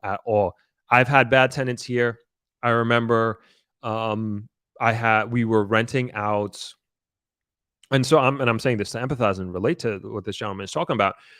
This is many years ago, over 10 years ago. We were renting out the front gift shop, which is now turned into offices, to a gift shop tenant. And he didn't pay for 2 months, 3 months, up to 6 months. And we had to kick him out. And it took a lot for us to kick him out, got it kicked out. And then we also had the back rent for him to pay. Man, that was the first time I ever sued somebody. I was going to court for months and months and months. I won the lawsuit, but it felt like I lost, and because after I won the lawsuit, we were supposed to, collect the money, and like every month. And it was just such a nominal amount. It was crazy. And it was just a huge lesson learned, right? It was just a huge lesson learned in business, especially being a young person in business at that time, and just kind of cutting my teeth, if you will. And I just try not to put myself in a position like that, or put myself in a position of leverage. And even when it comes to the lawsuit, I mean, I don't know if I would do that again. I mean, it would have to be worth it, when it comes down to like lawyers' fees, and even just even just a peace of mind. It just wasn't worth it. So I get it, I get it and I understand, but it's in a way, it's just a price of doing business. Maybe he goes into, are the tenants any better in Rwanda? Well, maybe he goes into that. Let's not speak on that at this point in time. Joe says NYC is all about tenants' rights. You are better off being a landlord in Westchester County. Landlords have way more rights. That's facts. There you go. Leon says we should invite him to Throp-X. We'll see about that. Ingrid Baby says you are correct, Throp. You definitely have to be careful when choosing to become a landlord. Like, yeah, you got to do your due diligence. You got to go through your process, and even with that, it's not guaranteed. It's not guaranteed. That's the risk that you take on when you decide to become a landlord. And I think that is to anywhere in the world. Maybe not Westchester County, as Joe's telling us here, educating us on. Faith says, not sure I want to live in Jamaica. That is comprised of mainly wealthy service industry investors and poor underclass who can only afford to be squatters or live in cane fields. I mean, that is quite the generalization stereotype that you have there, Faith. I don't think that is the truth for the majority of Jamaica. There are a lot of squatters here and squatting communities, but is that the mass? Nah, not at all. C. Williams says, at Throp, why should the government encourage? If they don't, the country will be completely foreign-owned. Hotels largely foreign-owned now. Extrapolate for what you'll see later. No, I'm not saying that they shouldn't encourage. I think you're misinterpreting what I'm saying here. I don't think that they have to. You know what I'm saying? Like, I think it's on us.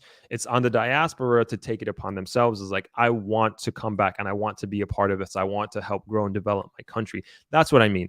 And so do I think there should be some incentives for it? Absolutely. Absolutely. What this gentleman is saying is that I think he's saying, at least in the beginning, that there should be some sort of encouragement with the infrastructure, etc.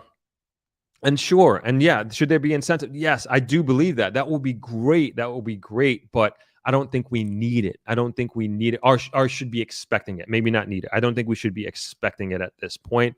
I think it would be great. I think it would really help move things along. Absolutely. I don't disagree with you on that at all.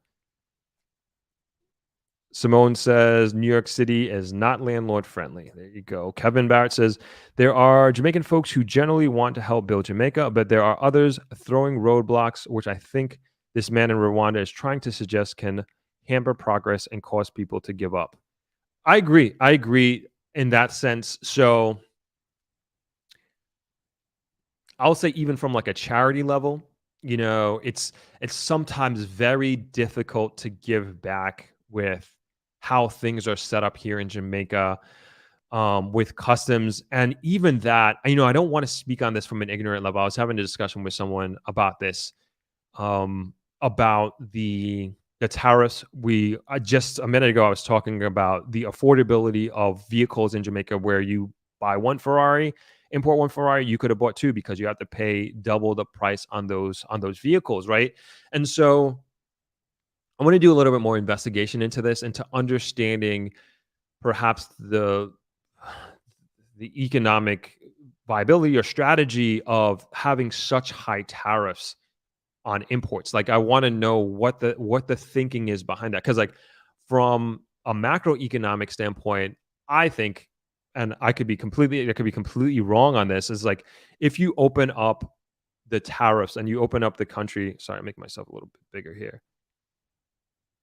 Like, if you open up the country and you charge, not say zero import tax on things, but if you bring it down, say from 100% to 10% or 12%, whatever it is, you bring it down way, way lower. And to me, that would encourage, that would encourage so much more entrepreneurship. That means that a small business owner can open up an electronic shop and be able to sell cell phones or cameras or whatever it is for reasonable prices and be able to compete with, I would say, countries like the United States. And perhaps instead of paying 50% more for an iPhone in New York City, maybe you're only paying 10% more here in Jamaica because of the tariffs. And we can import that directly from China instead of from the United States to Jamaica, or whatever, however that goes logistically. And to me, that would encourage so much more commerce, that would encourage so much more entrepreneurships, and really get entrepreneurship, and really give small business owners a much better shot at making money and and business development. And then same thing on the sides of charity. Like, I know of a lot of charitable organizations who have tried to bring in different, like, charitable items, but have faced major roadblocks by customs and being charged exorbitant fees. And so I guess my whole point in this is, like, I would want to know, like, what is the thinking, the long-term strategic thinking behind that, and behind having such high duties? Why do they do this? Do they have to do this? Who is kind of in charge of making this decision? And is it benefiting the country, right? So there's an upfront,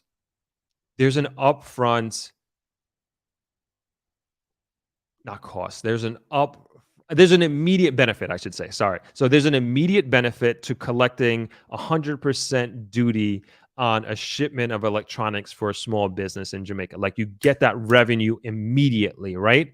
However, now say we cut that revenue, we cut that tax down to, say, 10%.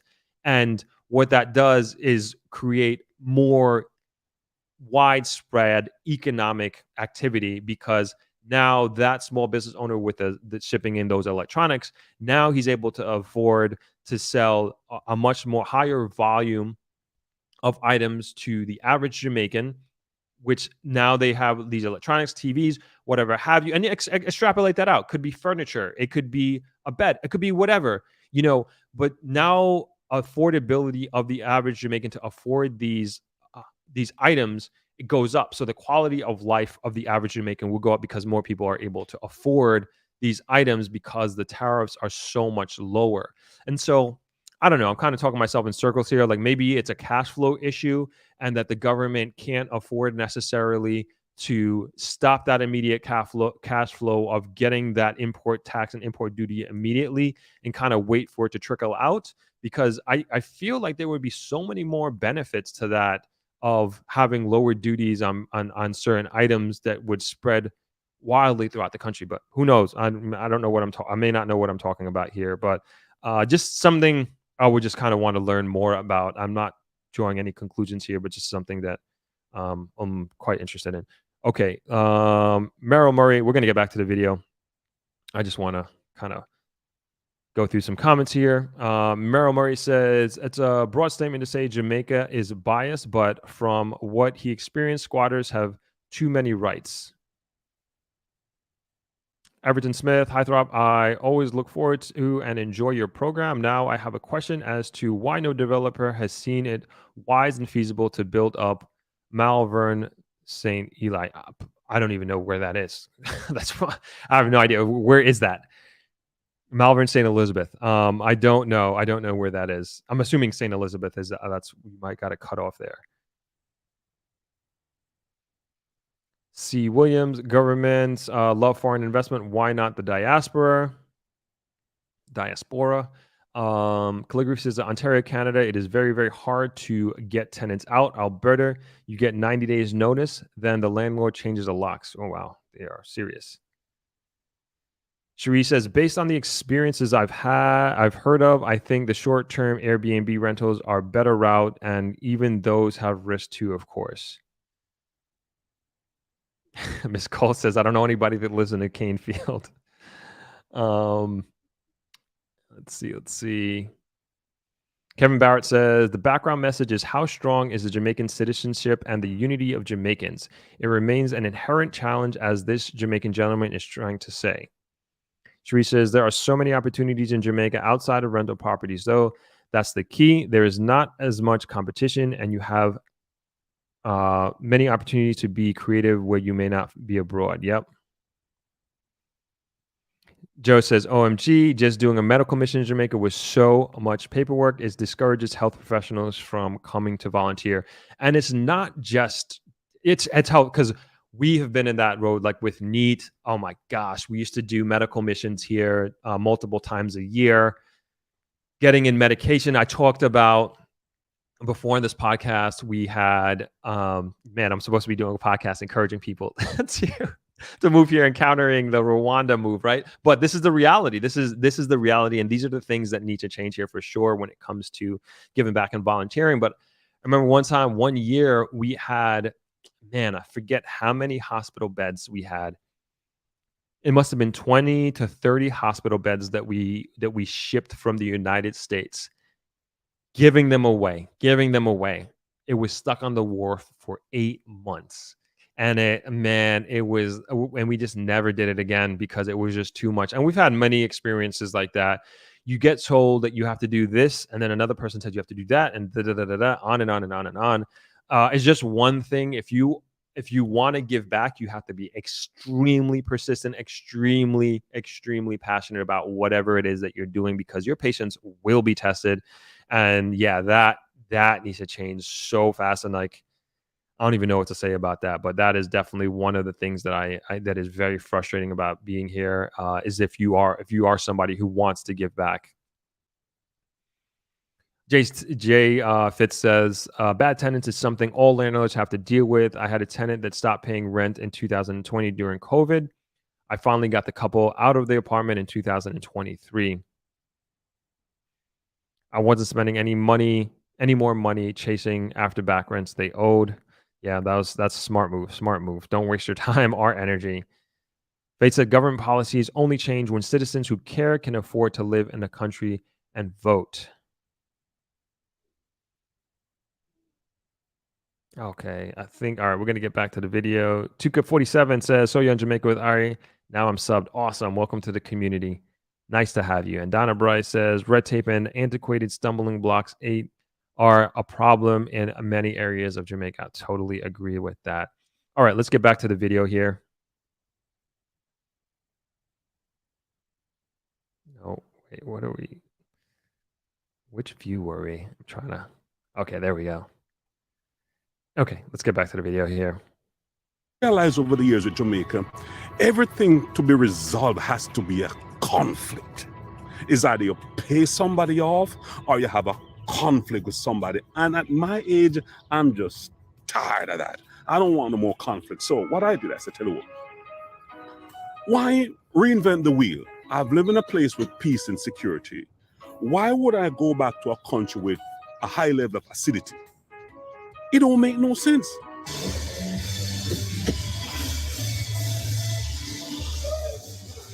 So, as I said, when the lockdown came and I looked and assessed everything and I really touched out to God, I said, seek God first. And he gave me the idea, and I started to look at Africa. And, Rwanda actually checked all the boxes for me. It's clean, it's organized, it's safe, good government, corruption is low, to register business it's fast. Then why would I want to go back to an environment where I have to sleep with one eye open? I have to always kind of be on my guard. I can't trust my family. If you have US dollars in your... Okay, I think another good place to take a little break here. So, I don't know what his experience is. I've been here, man, almost 20 years. I can't even believe it. I think we're 18, 19 years right now. And I don't feel that way at all here. I don't feel as if I need to wash my back, sleep with one eye open. Not at all. Not in any capacity. I feel extremely free here. Freer than I do in New York, as a matter of fact. And I'm not saying that you don't get what he's advocating for in Rwanda. I've never been to Rwanda, so I can't speak to that at all. But I can say that I do feel very safe here, and I don't feel as if I have to watch my back. I think like anywhere else, you got to know where you are and how to move, Like I moved very differently in New York and Brooklyn than I do here in Jamaica. And that could be just, maybe that's a New Yorker in me and just understanding the environment that I'm in. But I don't think there are many places in the world where you just completely let your guard down. I will say Jamaica is a place, but I do this anyway. I was going to say Jamaica is a place where you do have to be, you gotta be careful of the company that you keep, and if you are in certain circles, you're going to be associated with certain types of activity, right? And that is, I would say, a personal decision that you make. In terms of sleeping with one eye open, it's where you living. I always recommend that if you are part of the diaspora and you're moving back to Jamaica, always recommend gated community. Always recommend gated community. I always say you should not be moving like he grew up in the country, right? And if he's moving back to his old neighborhood in rural Jamaica, and he seems like he's a very successful person, he's playing golf in the middle of the day, sure, he's done well for himself. I don't think Jamaica is not a place, and it's just kind of common sense to me. Like you don't move back to your own neighborhood where your neighbors have been in the same socioeconomic position that they have been when you left Jamaica, perhaps maybe even worse, and then you move back and you build a mansion there. Just like, man, you're putting a bullseye on your back. That's just not. I think that will be anywhere in the world that if you try to do something like that. So in that sense, be smart, right? And you want to move into a community, especially you're used to a different lifestyle as well. You're used to perhaps he's in Canada, obviously living a good life here, it seems, and you want to have certain amenities, right? And you want to live in a community that provides you those certain amenities. And it seems like he's a person that would be able to afford to live in a gated community. And, I'm not trying to make too many assumptions here, but it seems like he's a multi-unit landlord as well. So I would think he has multiple income streams as well. So, yeah, that's what I would say on that. As far as I can't really speak to Rwanda corruption. I mean, somebody talked about the Tutsis and I was going to say the Maytals, but not that. But the genocide that took place in Rwanda, that happened in my lifetime, I should say. Excuse me.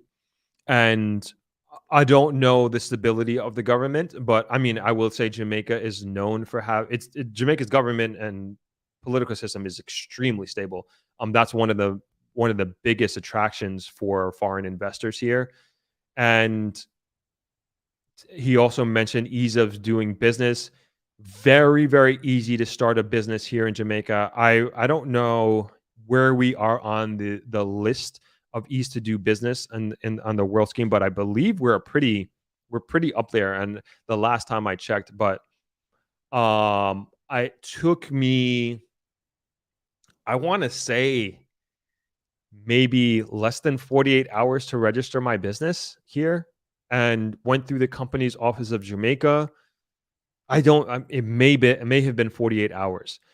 Then after that, to get registered on the TAJ website, the tax CHA tax, I forget the name of the agency, but the TAJ website where you basically affiliate directly your company and to be able to pay taxes online.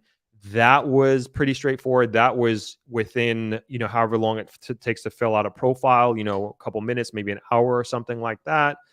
What did take me some time was to get my TCC, which is a very, very important piece of document, the tax compliance certificate.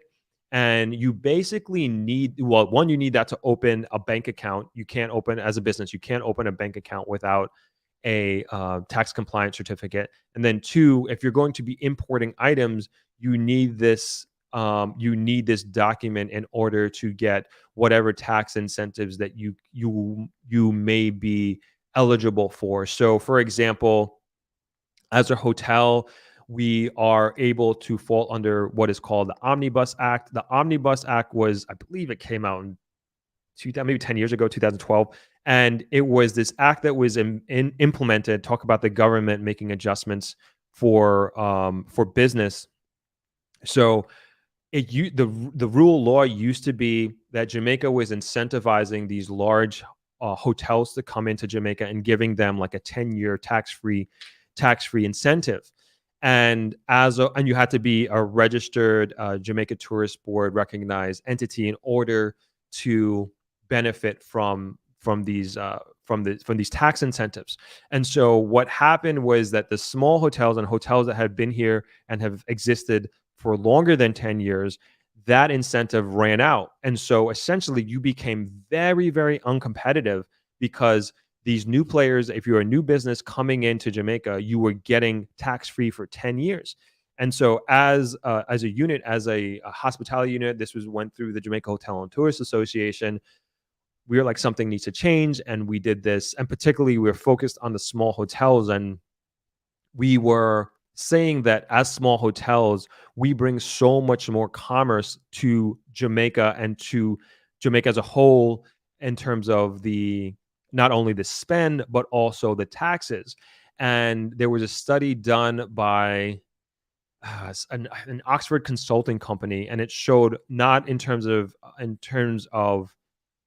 real dollar terms, we were bringing in more, small hotels, that is, we were bringing in more money, or more of our money was staying in Jamaica than that of some of these foreign hotels. And so this was like one of the main impetuses to create what they call the Omnibus Act. And the Omnibus Act essentially allows, if you are a registered Jamaica Tourist Board certified property and you are tax compliant, you get an incentive to, like, your taxes on certain items that you need for your hotel are much lower. So in a big way, I'm generalizing here, it's on items that you couldn't necessarily get here in Jamaica. So I just remembered, and I've been out of hospitality for a few years, so I'm just going off of memory here. So I just remember, like, one of the main things that wasn't on that list to get this tax incentive was things that we can build here in Jamaica, because we have loads and loads of carpenters. So we didn't want to make it a situation where you can go buy a bed in America, import it here, and that takes away a job for a local carpenter to do. So that was one of the main incentives that were there for the Omnibus Act. And it was a great thing. It's huge. It's huge. So my point is that you need a TCC in order to have these incentives, the tax compliance certificate. So, that's just an aside for those who are interested in doing business here. Keep up with the taxes. It's very, very important. And you also want to be able to paying taxes is like, you're helping build the country. That's the way that I look at it, right? So ease of doing business in Jamaica, I think, is, from my experience, it's pretty straightforward once you understand the process. And to get going, I find it, I don't know what it was like before, but I find in my experience in starting this business, it was pretty easy, pretty straightforward. And I'll also say too that I was very impressed with the customer service at the tax office, on both online and also in person, because I had to go get my my TCC, and super nice. When I went there, I was surprised. It wasn't like when I was here running the hotel when I first moved here. Like, I wouldn't say it was a pleasure going there, but it was definitely not the dread that I felt when I used to have to go down there over 15 years ago when I first came here. And it's much improved. So that physical customer service was great. And then also on the phone, when I don't remember our person's names, but they were extremely helpful in guiding me through going through the online portal that they have. But I also realized is that the government understands that there are a lot of older people who do business and are doing business. And so how their system and their customer service are set up is like they are there to help wherever you are from. And I'm purely speculating that this is what it is, because the lady was just so patient with me. There was no rush. There was no, I got to get off the phone and get to the next customer. How do you not know how to put in your username and password? And so it was set up, I think, again, very much for like an older person who may not be so technically inclined, down to an 18-year-old kid who can like whiz through this. Like, they're there to help everybody in between. So again, I found that to be I found that to be very, very, very helpful and encouraging. I was going to bring up another point. I don't want to talk out of turn here, but it was about doing business in Jamaica. Let's continue with the video.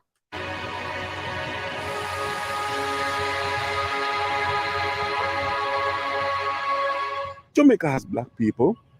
Africa has black people also. Now, I believe without a doubt that I reach a point in my life where when I go into Africa is that they literally appreciate what you give to them. They really do appreciate it.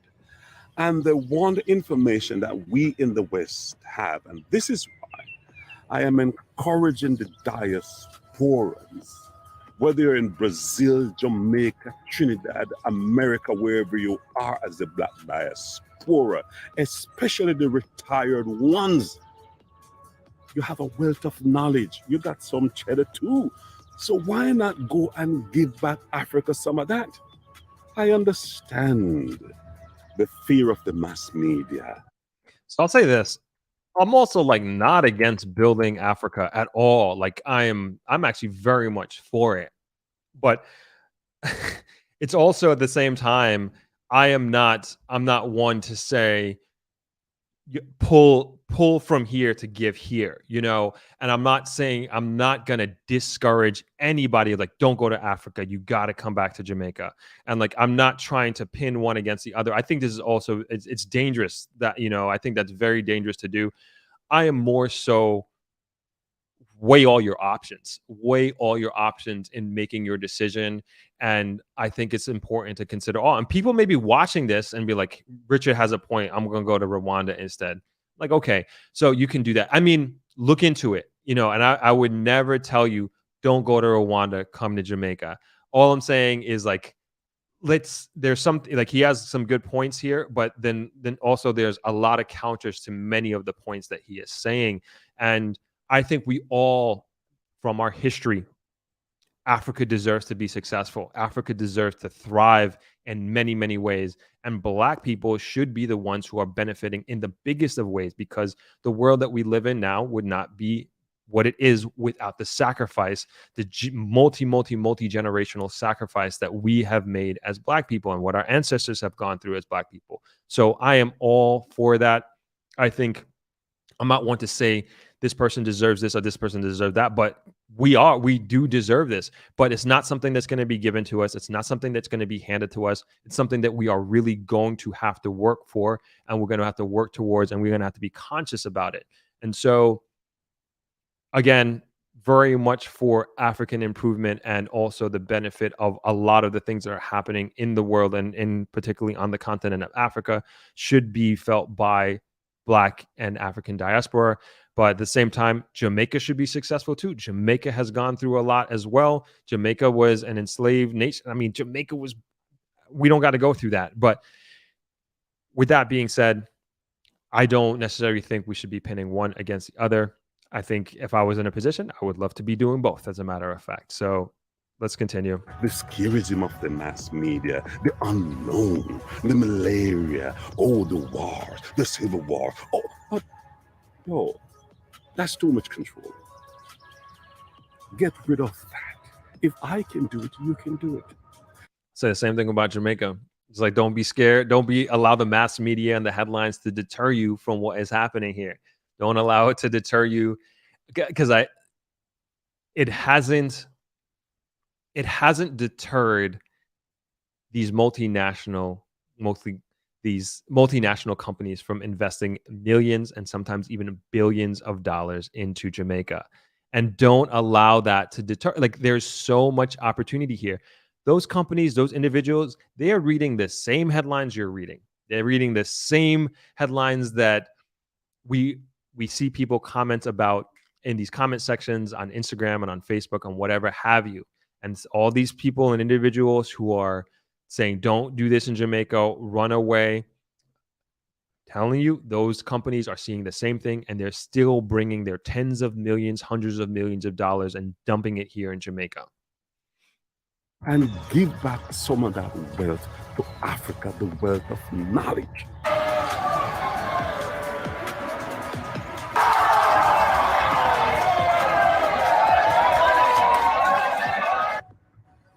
there are many of us in the diaspora. I'm talking about diaspora in Jamaica. I'm talking about diaspora in Trinidadians. Many of us in America, England, and Canada, we don't want to retire there. Honestly, people, we don't want to retire there. But the reality is that when we kind of look back to go, say, to Trinidad, Jamaica, Ghana, place, so we have to think twice.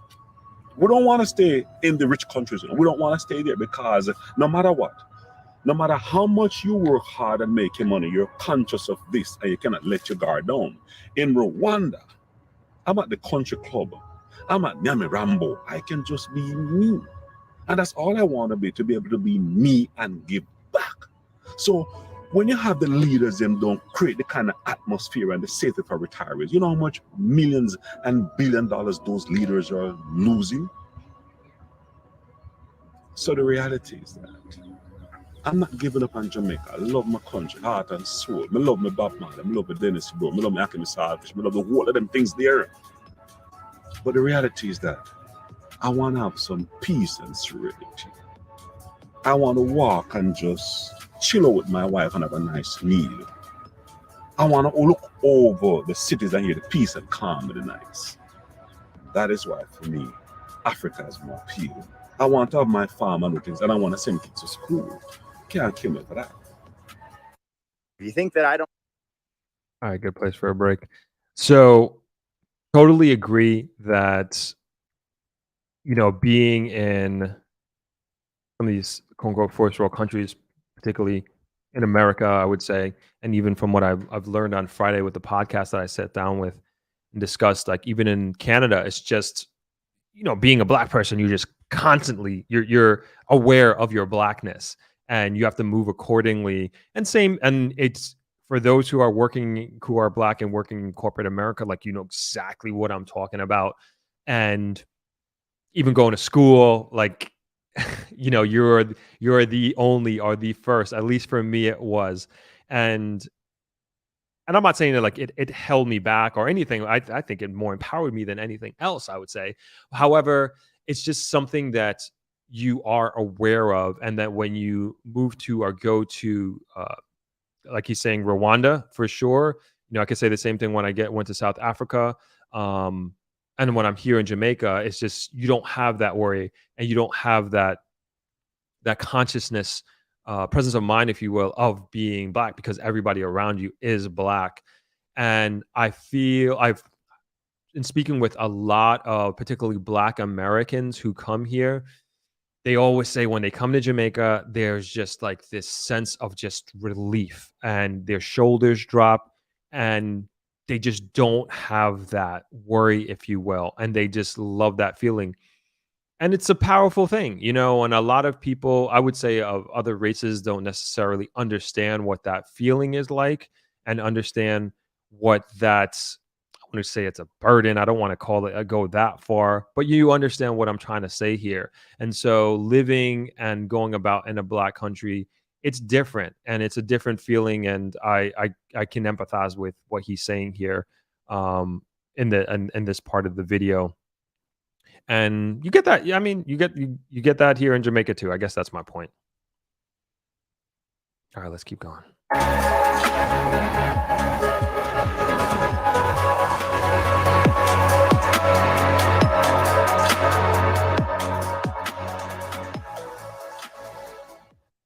I will say before we move on is that I do find that like Jamaica, especially Kingston, like Jamaica is definitely a place that you can go to many of these beautiful establishments, and have a very nice time out in at different restaurants. I was in Kingston probably less than a month ago, as a matter of fact, and I haven't really hung out at night in Kingston, but there are really amazing restaurants and amazing. They're like I don't know what you call it, but I guess they're like shopping centers. They're like so many of them, and please somebody correct me on this, but they're like there's these like different shopping centers that have restaurants / lounges. Some of them I haven't been to any clubs or anything like that, but it's set up and the service is great. The people are like very high quality people in terms of like working class people. and great place to network. Super, super international, like very much of like a huge mix of different types of people. And as the saying goes, out of many, we are one. Um, there are like just different mix, and like these are like one mixtures of Jamaicans of all skin tones and backgrounds, but then you can tell that there's very much a lot of transplants in Jamaica as well. Like at least I see that in Kingston. Here in Negril, it's a tourist town, so that is normal to see people from all over the world. But Kingston and like the central business district of the country, you can do that. And for that reason, like I really love Kingston as much as I love Negril, but I love spending time in Kingston because it's more of, what would I say, a normal life in a sense, instead of being in a tourist mecca like Negril, which is like very, very different. So anyway, I just saying like you get that in Kingston as well, in Jamaica as well, being able to go out and have a good time with your friends and family. The other area I want to touch on is government. Let me say this to you. From 1980, I remember 1980 election. I was just 9 years old. And I remember I had to leave our home in Kingston and go in this Catholic church to find shelter, which it didn't even make any sense, because if they want to get you, the church wasn't a safe haven, but it was somewhat kind of safe. It's untouchable, but trust me, the church wouldn't even save you at that moment. And I remember the violence, I remember the wars, I remember the shootings. And, you had the right-wing opposition, that was Edward Seaga, and you had the government that was in power, that's Michael Manley. That was a left-wing who was more Cuban affiliated, and the whole hysteria that Manley was bringing, communism. Well, all what he was doing, he was just trying to educate the masses. He talked about the power of education, and the ruling class in Jamaica didn't like it. And that created a situation where you had the Cubans supplying training and arms, and then the CIA providing weapons, and it destabilized the entire country. Let me say this to you folks. Jamaica never came back after that. Jamaica went downhill with crime. Governments after governments, the crime, the murders, the shooting. Let me say that. I'm not beating down my country. I love my country. But from 1980 to 2023, that's 43 years. And you're going to tell me that with so many leaders that came in and left couldn't fix this country? Yo, man, wait, man. Let me say this to you. Rwanda been through a genocide. 1 million people got slapped away. As I say in Jamaica, 1 million people died. 1 million people. And you're going to tell me that a leader came on, and in 28 years, bring that country to a level that is competing with first world countries? And you're going to tell me that you have so many leaders in Jamaica who have the resources and couldn't even fix that country to lower crime? Well, you just heard the news. They're trying to give themselves over 200% raise for incompetence. And the leaders are telling what? Well, you pay for the leader you get. That means, hey, if we increase their salary, then they'll do a better performance. Yeah, really. And pigs could fly. You mean that if you give them the increase, they're definitely not going to leave. That's the whole idea.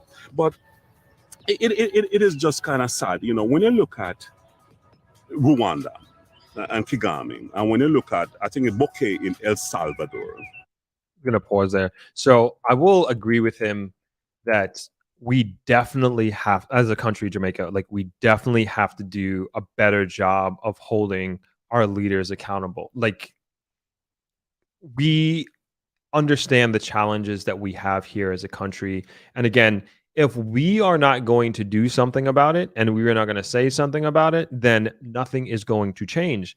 And I agree, like everything that I said before, like things are changing. I think we are moving in a very positive trajectory, but all the things that we have issues with, and especially from a local government standpoint, if we aren't happy with them, we have to vote them out, and we have to really stand up for what we want. And in terms of like the changes that we want to see, again, I think we are the ones that really have to be a part of this change, because if we don't do it, somebody else is going to do it, and they're going to do it in their way. And then we can't sit on the sidelines and start complaining that why is this person or that company the one running things in my own country? It's because Now here, July 23rd, 2023, we're making a decision like, no, we're going to go somewhere else, or we're going to stay in the country that I'm in, or we're going to go we're going to go to Rwanda instead. And as I said earlier, like everybody has to make the best decision for their particular circumstances. And if you feel as if Rwanda or an African nation is best suited for you, go ahead. I mean, no, like I honestly take no issue with that.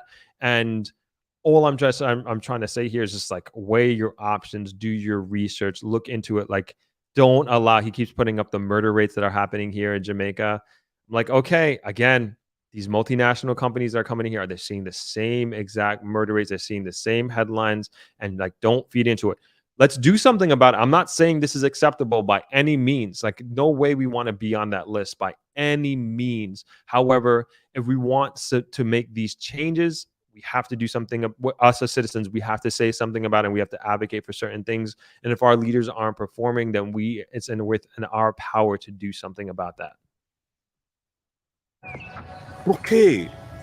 I mean, in less than, I would say, 10 years, turn around El Salvador, which had the highest murder rate in the Western world. And the man turn around El Salvador to become a model country now.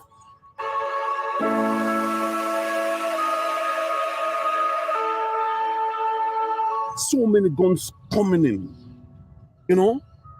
And it's like the crime just cannot go down. And I mean, I must leave now. After all of this knowledge, I'm ready to put my foot up and relax and, you know, drink a pina colada. And after I was checking and wondering, coulda, woulda, that don't make no sense. So that's one of the reasons why you see I chose, and I thank God for the wisdom to basically go to Africa. And honestly, I can't tell you guys what to do. I can't tell you what to do. You have to find your own purpose and all things. But let me tell you, man, the only thing not in Rwanda, Africa, is ackee and pimento.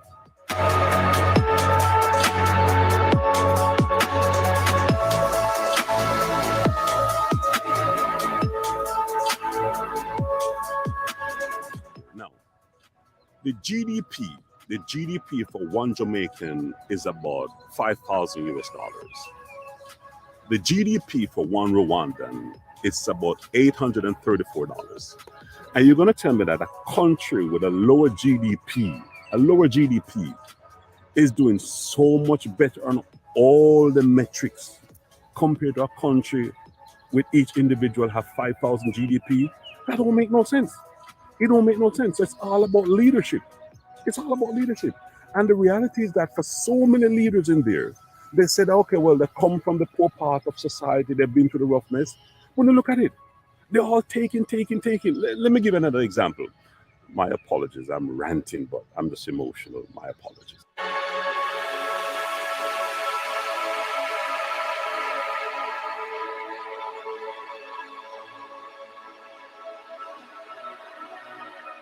Think about it.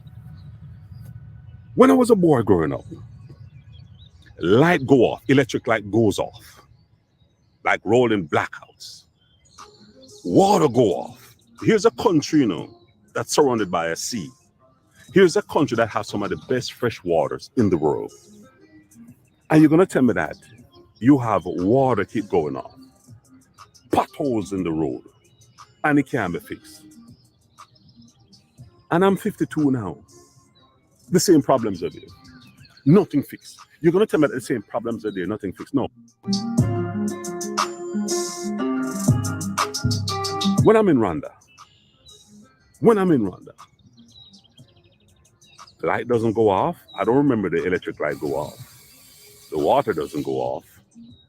The internet doesn't go off. And when I go to places, ain't nobody asking me for no bribe.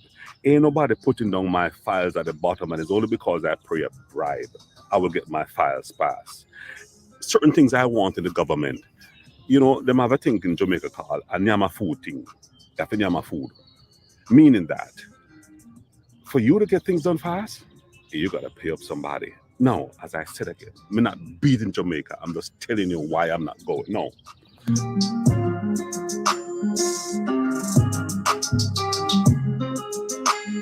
The last thing I want to touch on is Usain Bolt.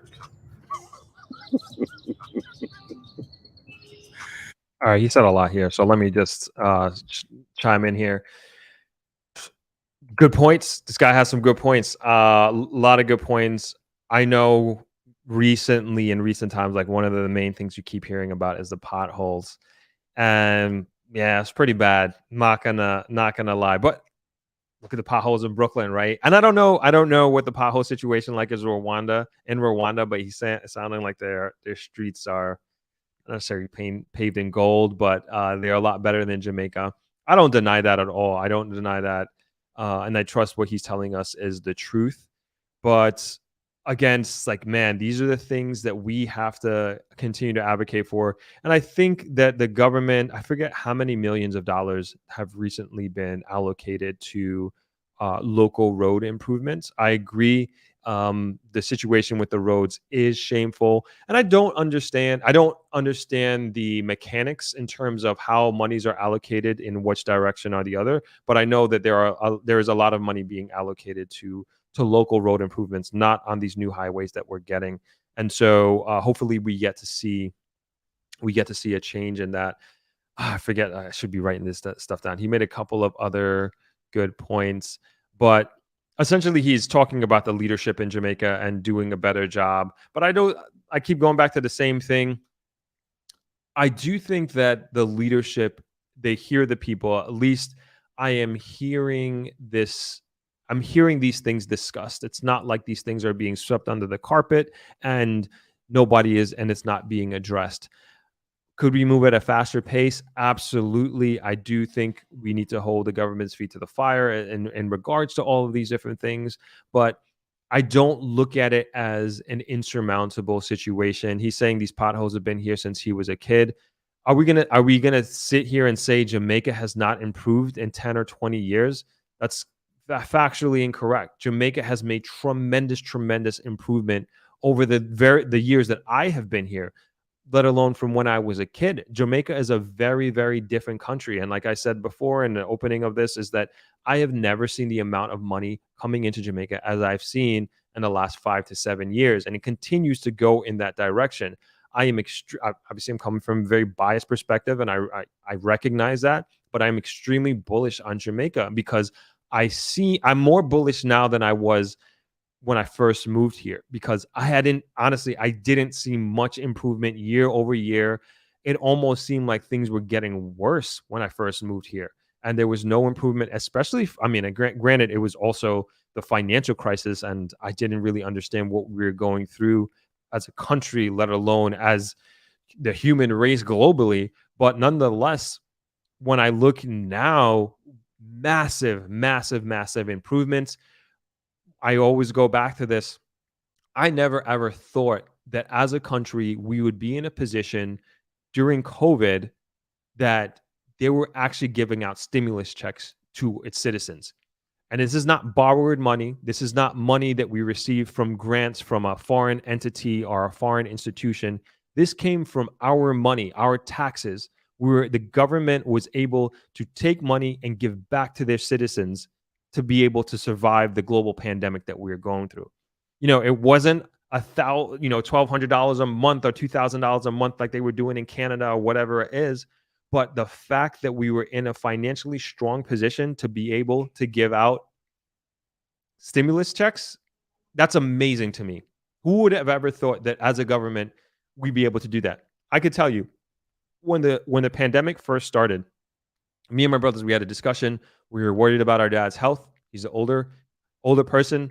And we were just like, man, this thing could go to hell in a handbag here in Jamaica. Very, very concerned. So we made a decision collectively as brothers. It's best for our dad to be in Florida. We don't know how long this thing is going to last. And so we bought him a plane ticket to go to Florida. And he was there pretty much during the entire lockdown that Jamaica was under for however many months it was. Lo and behold, Jamaica in my opinion, did exceptionally better than the U.S. government, and particularly Florida, as a matter of fact. And we made the best decision with the information that we had on hand. But looking back and in hindsight, If we had known, if we had only known, it would have been much better for our dad to be here in Jamaica because the government did a phenomenal job. Our cases were relatively low for this country. It was handled extremely well from a leadership standpoint and from a financial standpoint. And this is not, and we got to understand from a financial standpoint, this is not something that happened overnight. The government that was in power, they had been putting themselves in this position to be able to absorb, so to speak, the financial blow that came with that. And with that, again, the government gave out stimulus checks to its citizens. Never in the history, like I never would have fathomed that would happen. And as a business, it wasn't $1 million, by any means, but as a business, it helped us out tremendously. It didn't solve our problems by any means, but it helped tremendously. And then we think about post-COVID recovery exceptionally well. We are back. I believe, if I can speak for the hospitality industry, if we have not surpassed 2019 numbers, we are on a trajectory to do so. We've come back in a tremendous way. And I think that's a testament to the leadership and to the strength of the country and to the strength of the hospitality industry and the strength of to the strength of the financial planning of the government. So let's put things in perspective here. Things have improved, and I'm not saying he's saying this, but he's alluding to Jamaica is the same or maybe worse than it was when he was growing up as a kid. I don't think that's true. And the evidence really points to that. And when we think about the road infrastructure that we have, and I remember the drive from Montego Bay to Negril, and then the drive from Negril to Kingston as a kid, it was terrible. Now we have a beautiful highway. We have and more highways are coming. And so things are improving, and they're improving at a rapid pace. And the investments that we're having coming in is also speaking to these improvements. And I see it. These companies see it as well, and they want to be a part of it.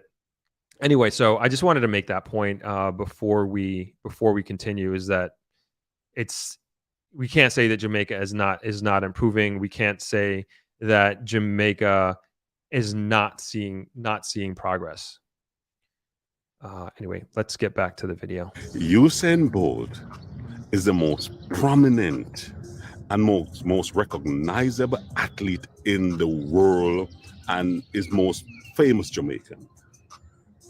When the man them can thief Usain Bolt money, man.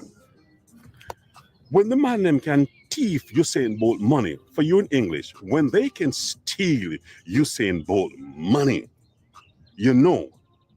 there's nobody in Jamaica that is untouchable. When the man them can steal Usain Bolt how many billions of dollars, then who am I? Honestly, who am I? I want you to think about that. I would love your comments on that. And I want you to share the video on these things. No, Usain Bolt live up in, uptown where the big rich people them are. I would live on the countryside because my money is not as big as Usain Bolt's money. So if they can touch Usain Bolt, what about me? I got no protection. Usain Bolt live in a place where he has lots of protection. So if they can touch Usain Bolt money, and everybody want to my food, everybody want money. And if you're in a business, you must pay extortion. Why am I in Jamaica? Do I look like I need headache? Do I look like I need stress? Do I look like I have drama? I love peace and serenity. All right, so obviously he's after headlines and hard-hitting topics and names. So for sure, the situation with Usain Bolt is very, very unfortunate and crazy in many ways. And this is not the first time that this has happened in Jamaica, and where people have lost their money, even regular citizens. It has happened before. But I also, from a finance perspective, let's build some context here. I mean, how many times have the situations like this happened in the United States to the biggest of people? I mean, look at oh man, what was somebody help me out with this? The Bitcoin scam that happened recently, with Sam Friedman, something or another, the Bernie Madoffs of the world.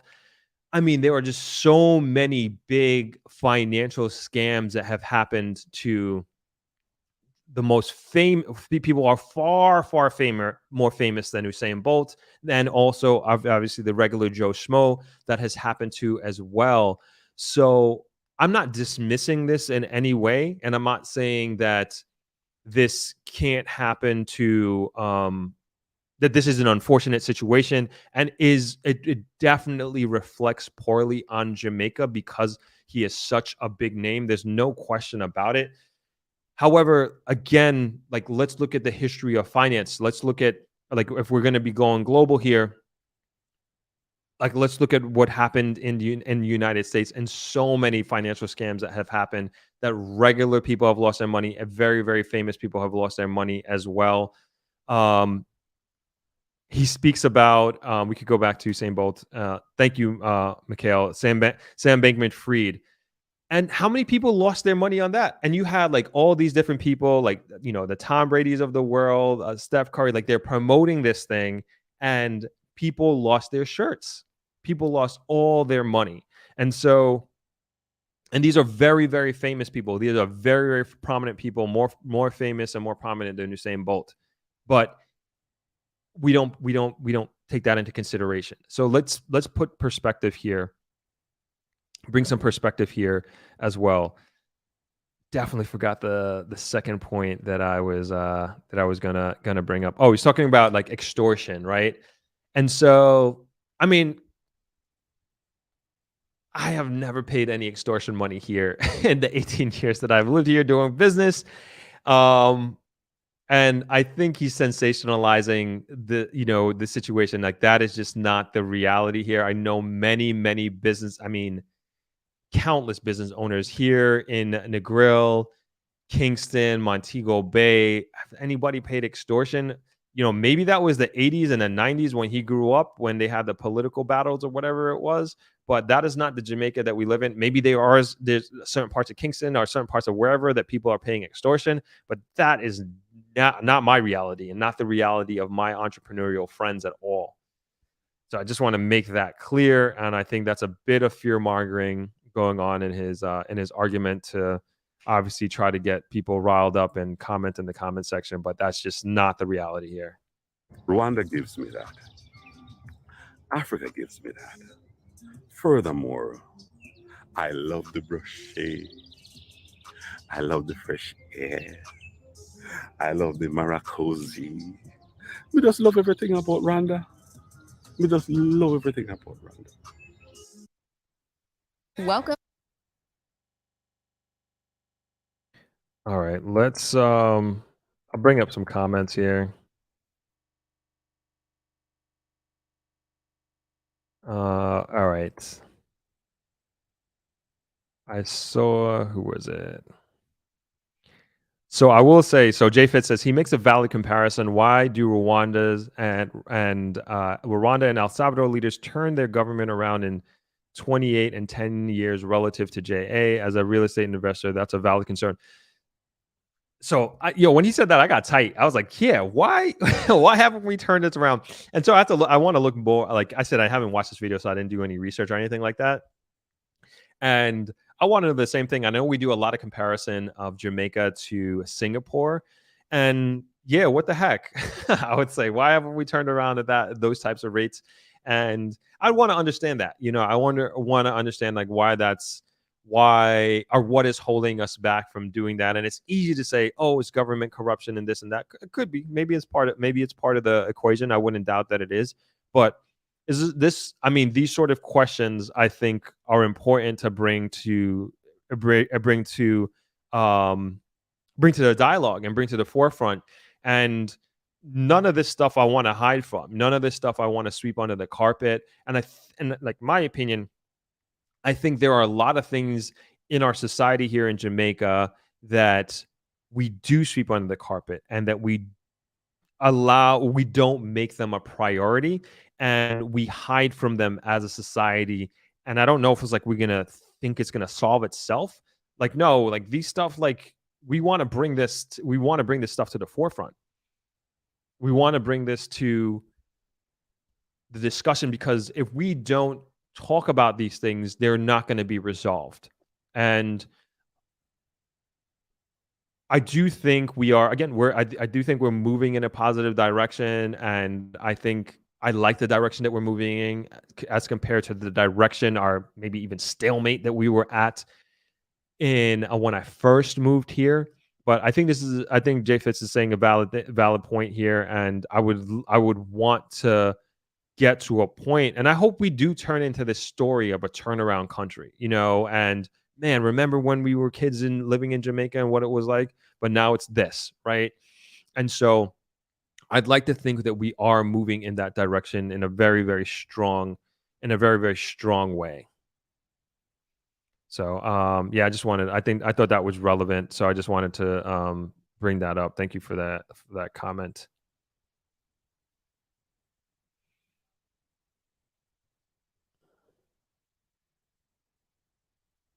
All right, let's continue. Are you having a blast? You're eating all the things, don't give me none? Huh? Yeah? The real deal. Really?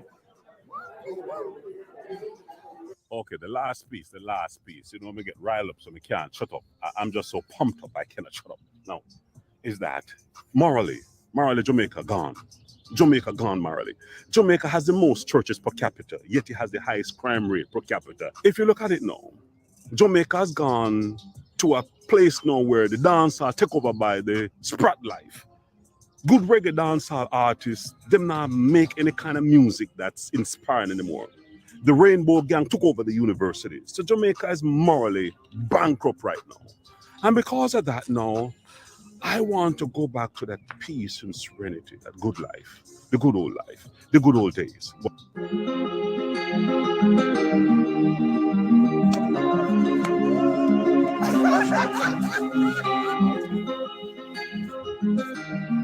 I'm looking for that peace again. You see, my passion and my purpose, I'm about to play now, so my passion and my purpose is that I want to make sure that I give back to the younger generation. I want to be able to sponsor hundreds of youth to go to college and university. That's one of my drive, because I grew up disenfranchised. I never had a chance or people to help me to go to university. I had to send myself to university. And I also had to work hard and build my own self. I'm not rich, don't get me wrong. But I thank God for the little I have. And I want to be able to give it, because the good book says, to whom much is given, much is required. And as I said, I'm not beating down Jamaica. Don't get me wrong, my fellow Jamaicans, my diehard thing. If it works for you, it's your thing. For me, God give me wisdom and it's not working for me. So this is why I said, that's the reason why I'm shifting away from Jamaica to the east. We can't deal with the stress anymore. I cannot deal with the stress. I just can't deal with the constant, that acidity and that tension. I want to relax. I want to enjoy the fruits of my labor.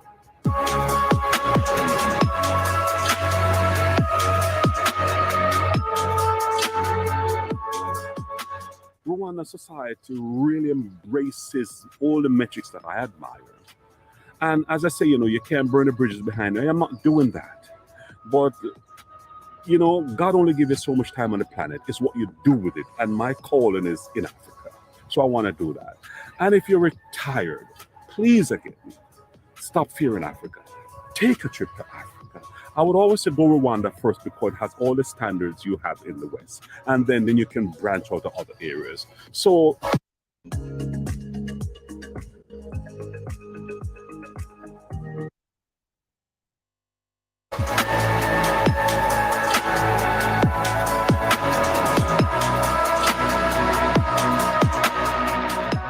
Jamaicans, only like, share, and subscribe. My Trinidadian family, my Vincentian, my Grenadians, my American, my Brazilian, my Cuban, all of us in the diaspora.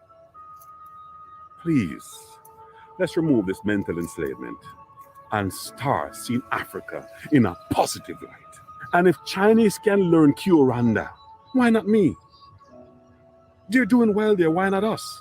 They see a need and they fill it. So why can't we find needs in Africa and fill it instead of being fearful Africa?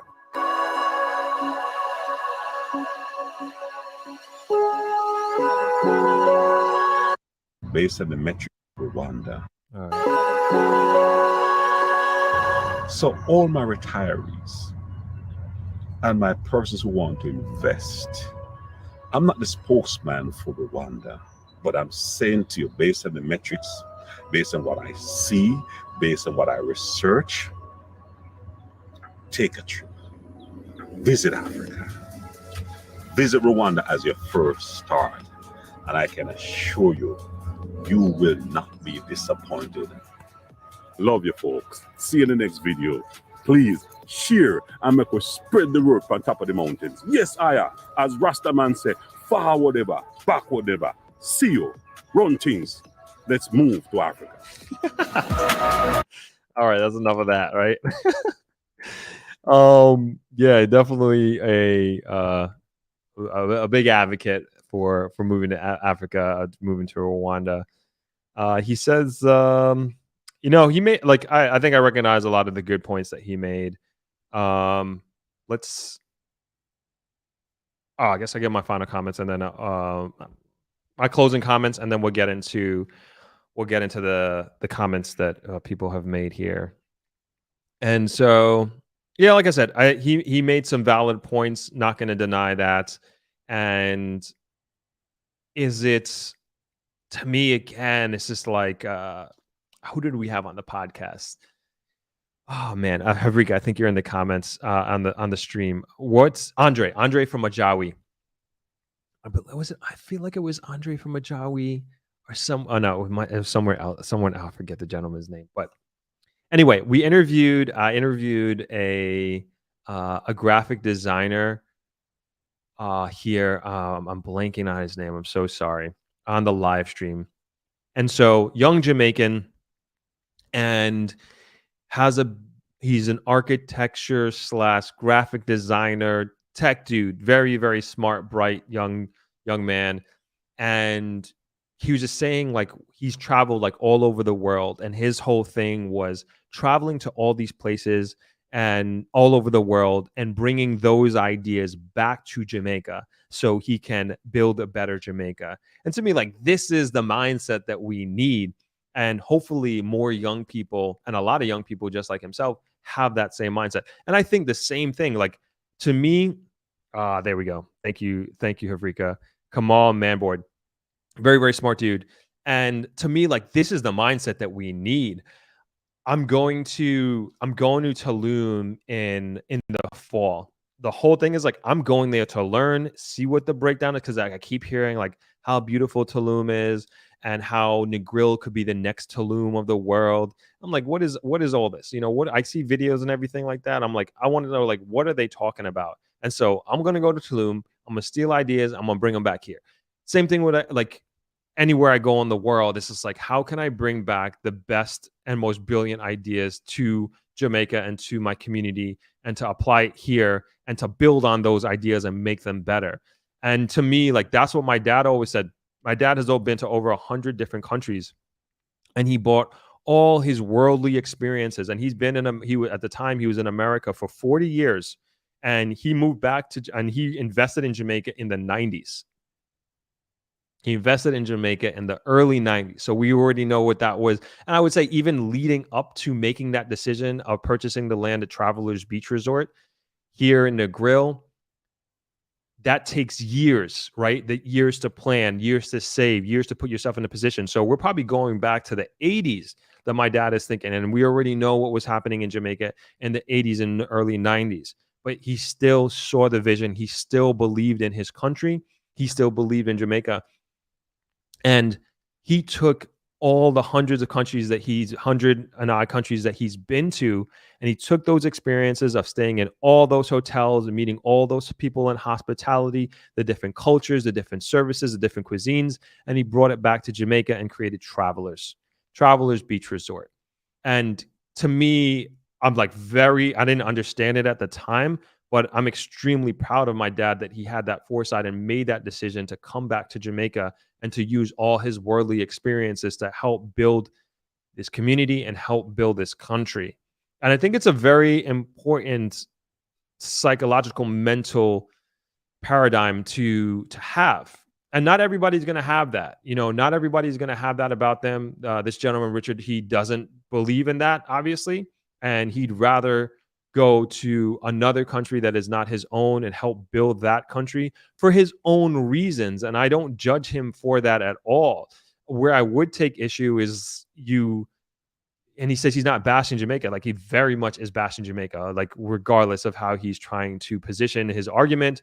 He's bashing Jamaica, and like, that's okay. Like, if you feel that way, you feel that way. And he has his reasons for feeling that way. And he has experiences that he's been through because of that. And I respect that. I wholeheartedly respect his position and why he's saying the things that he's saying. And he's trying to bring people with him. But I go back to my point is, like, if we are not doing this, if we aren't the ones who are coming back, and if we aren't the ones who are investing in our communities, then what is it going to turn into? And then whose community is it going to be? Whose country is it going to be at the end of the day? And I say this again, I probably said it 15 times already, like, Jamaica is on a good trajectory, and Jamaica is going to move forward. Jamaica is going to grow. Jamaica is going to thrive. All the evidence to me is like, it's not, people act like Jamaica is some sort of narco state and that is being run by the asylum. Not at all. Not at all. By the inmates in the asylum, I should say. But that's not the case at all. And it's just like, man, I think people perhaps allow their own personal experience and maybe even their emotions lead them and to come out here and to put Jamaica down for whatever reason. And I get it. I understand it. He hasn't had the best experiences and he wants to go back to what it was back in the day. I get it. I understand. But at the same time, it's just like, what do you want for your country and what do you want to have happen at the end of the day? And if everybody listened to him, and I'm not saying for everybody to listen to me either, but if everybody listened to him and moved to Rwanda instead of Jamaica, it's just like, man, it's like you want Rwanda to continue to rise as much as humanly possible for your own benefit, and you just don't care what happens to Jamaica, and you rather Rwanda succeed and Jamaica not. And I don't think that's the way that it should be. And like I'm saying, and I'm not saying don't go to Rwanda. Like, I'm not saying that at all. It sounds like, I've never been there before, but Rwanda sounds like a phenomenal place. It sounds like, at least from this gentleman's video, it sounds like a place that Jamaica can aspire to. And we should, if what he is saying is true and they have these great roads and these great systems and whatever, like, yeah, we want to get to that point, and I believe we will get to that point. But I think it's going to take us collectively being the ones to push this forward and to make it happen. Like, again, if we don't make it happen, who is going to? Somebody will. I promise you, somebody will. Jamaica has too much potential for it not to. Jamaica is too beautiful as a country for it not to reach its full potential. Jamaica is a beautiful, beautiful place. And the beaches, obviously, but the mountains, and I love taking Jamaican road trips. My mind just went in a very, very different direction, just like imagining the different road trips, reflecting on the different road trips that I've been on, because it's just so beautiful here. The rivers, oh man, let me not get started. All right, let's, I want to get to some comments here. I'm just saving a bunch, so I don't want to miss them. All right, let me take a quick bathroom break. My dad hates when I tell everybody that I'm going to go use the bathroom. We're going to put on a quick video, take a break, and I will be right back. What should we put on? I keep saying we got to do some new videos. All right, I'm trying to think. What video haven't we done in a long time?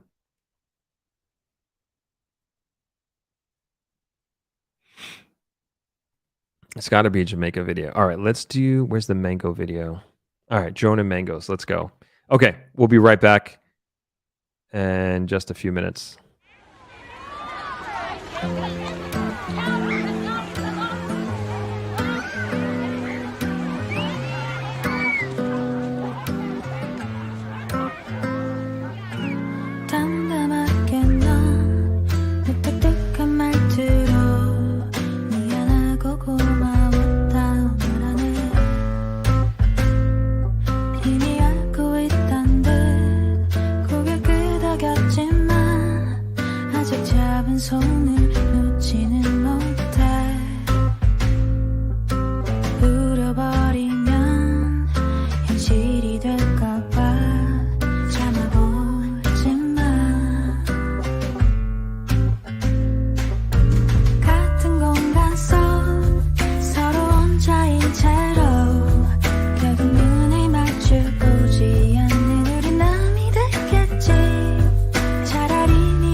책임이니까.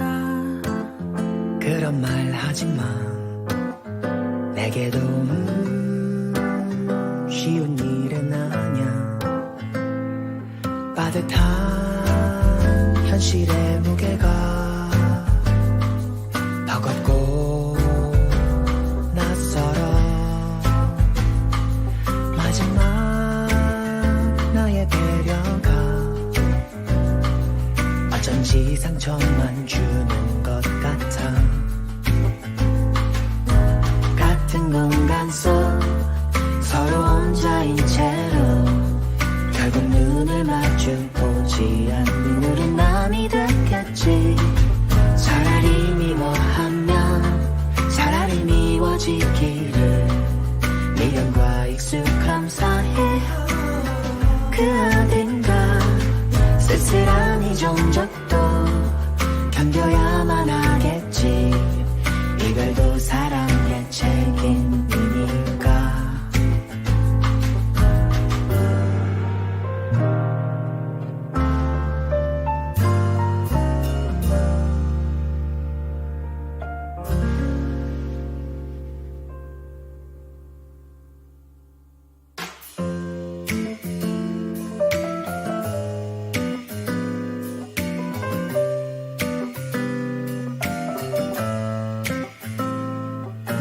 같은 공간 속 서로 혼자인 채로 결국 눈을 마주보지 않는 우린 남이 됐겠지.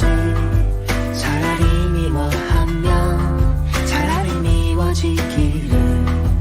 미련과 익숙함 사이 그 어딘가 쓸쓸한 이 종족도 견뎌야만 하겠지. 이별도 사랑의 책임이니까.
Oh.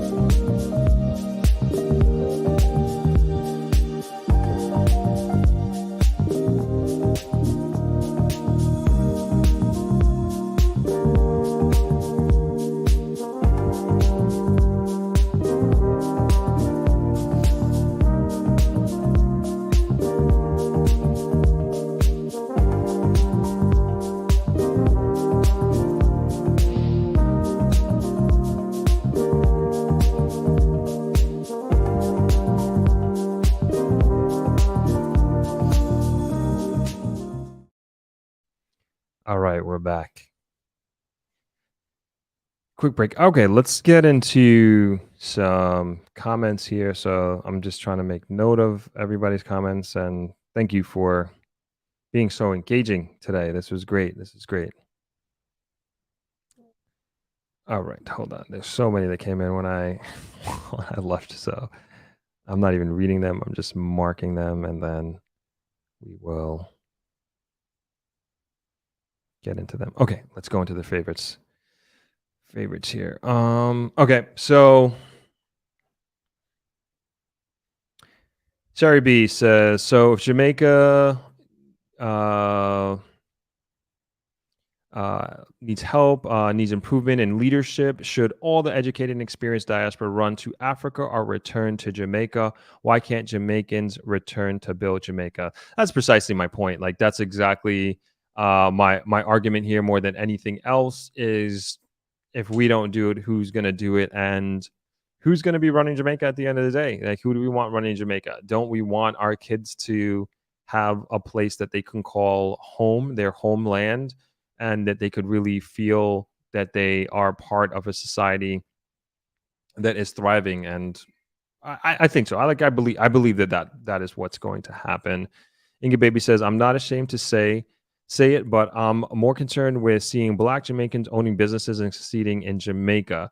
I'm assuming you're concerned in the sense that that may not be the future of Jamaica, right? That may not be the situation, and we could be leading or heading in a direction where that's not the case. And it could be, you know, if we're not careful, if we're not conscious, right? I mean, I would love to see, I said this on maybe it was Thursday or maybe it was a previous podcast, but when I first came here to Jamaica, I would say even as a young kid, when my dad first bought the land here, Travelers Beach Resort, on the strip, that the majority of the properties were owned on the beach were owned by Jamaicans and Jamaican families. It's definitely trending in a very different direction. I could tell you that. It's trending in a direction like this is becoming more foreign owned and non-Jamaican owned. And it's I feel like it's going to continue in that direction. But you know, who am I? But that just seems to be where things are going here. And Negril is just like a microcosm example of what can happen. Sherberry says, a big reason why Jamaican hasn't improved faster as a society is because the educated middle class and business people left. Yes, I think that is definitely part of it. And we see it all the time where young Jamaicans, especially, their parents send them to school, say in the United States, and they end up staying in the United States and working for U.S. corporations and help build those corporations and companies for many, many decades. And they don't come back home, you know, and they don't use their education experience to come back home. Perhaps they come back when they retire, who knows? But I know in their working years, many of them in their working years, they decide to stay there for perhaps a better life, you know, and that's their choice, and that's what they feel is best for them and their future and their life. And I guess that's fine. But also, like, you know, back home here, I think we miss out on that. You know, we miss out on very high skilled, highly educated individuals that can really help build a country. Janice says, Throp, corruption and illiteracy are Jamaica's main problems. Discussion of problems do not solve problems. The improvement could be better if the politicians did their job and never lined their pockets. So I always say this in respect to literacy and education more than anything else, is that far more money should be spent in education. And I think that is going to be one of the main inroads for us to really improve as a country as in a sustainable way. And that's the only way out. That's the only way out, as I see it, is that it's like really having a hyper focus on education more than anything else. Cherie DJA says, I don't think the roads haven't been fixed at all. I'm quite a bit younger than this gentleman, but I have been back to the same places I would go as a child, and the roads have improved. Yeah, I agree with that. It definitely has improved. MDL, the way the president of Rwanda got into power is questionable. Who knows what is going to happen in the future? I got to look into Rwanda. I don't really know much about Rwanda at all.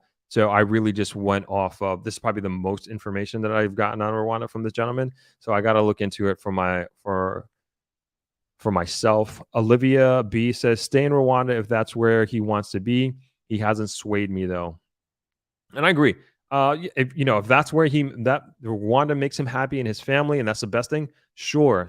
Like, go ahead, and I support him. I really do support him on that. But I'm also going to counter him on many of his points that he's made. Mikhail says, listen, people. I'm translating, nowhere is better than home. And these people are against their own country. Seems like it. Did he really use El Salvador to say their crime policy is better than us? The entire society is on SOE right now as the government struggles to crack down on gang activity. These are all excuses. I don't know. I don't know about El Salvador. I trust what you're saying is true, Leon. We can look into that. Justin says the British government is deporting asylum seekers to Rwanda because it's considered a safe country. Mikhail says Jamaica recovered from COVID faster than so many countries right now. It did. It really did. And I think this is something that we all should be proud of. He didn't.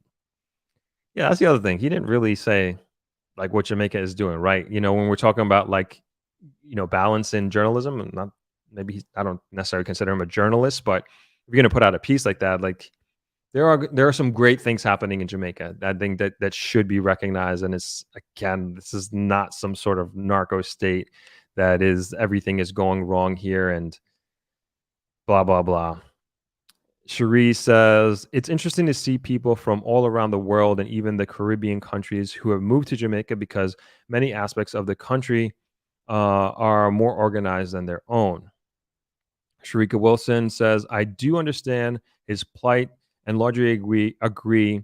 Well, we have many things to fix in our country, but we have seen some improvements over the years. We still have work to do on a personal and governmental level. That's exactly. There's work to do, and we got to do the work. And we got to push for things to be done. We have to push for it, and I don't think it's a hands-off approach.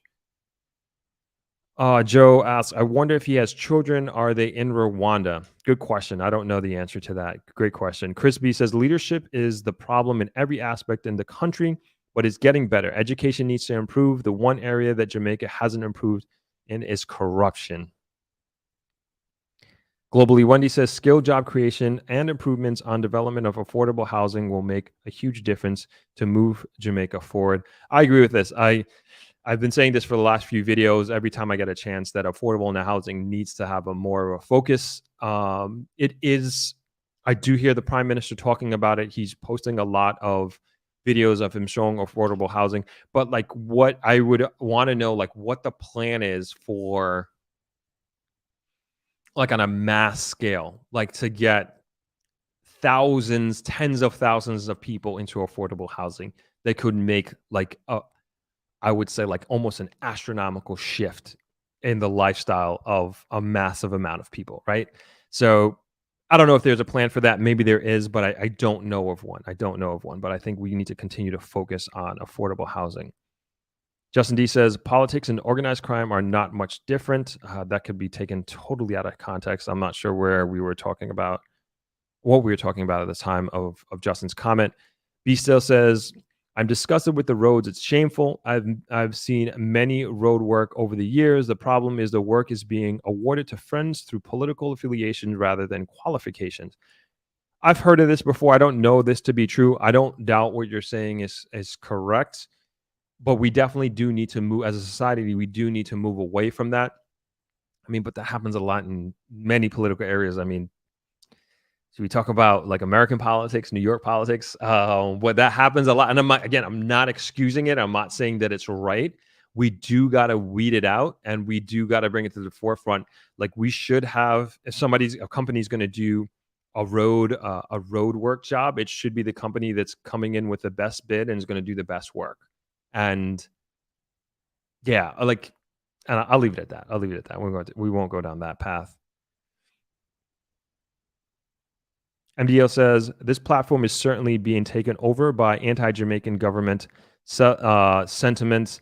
Yeah, that I see that a lot on YouTube. That seems to be what is thriving on YouTube a lot, and people are really feeding into it. But we also, I think, I don't have a problem with bringing up the challenges that Jamaica is facing. And, people like to talk about the roads and everything like that, corruption, but also we got to recognize that things are happening and things are moving in a positive direction, and that we need to bring up these challenges that are happening and demand action be moved against them.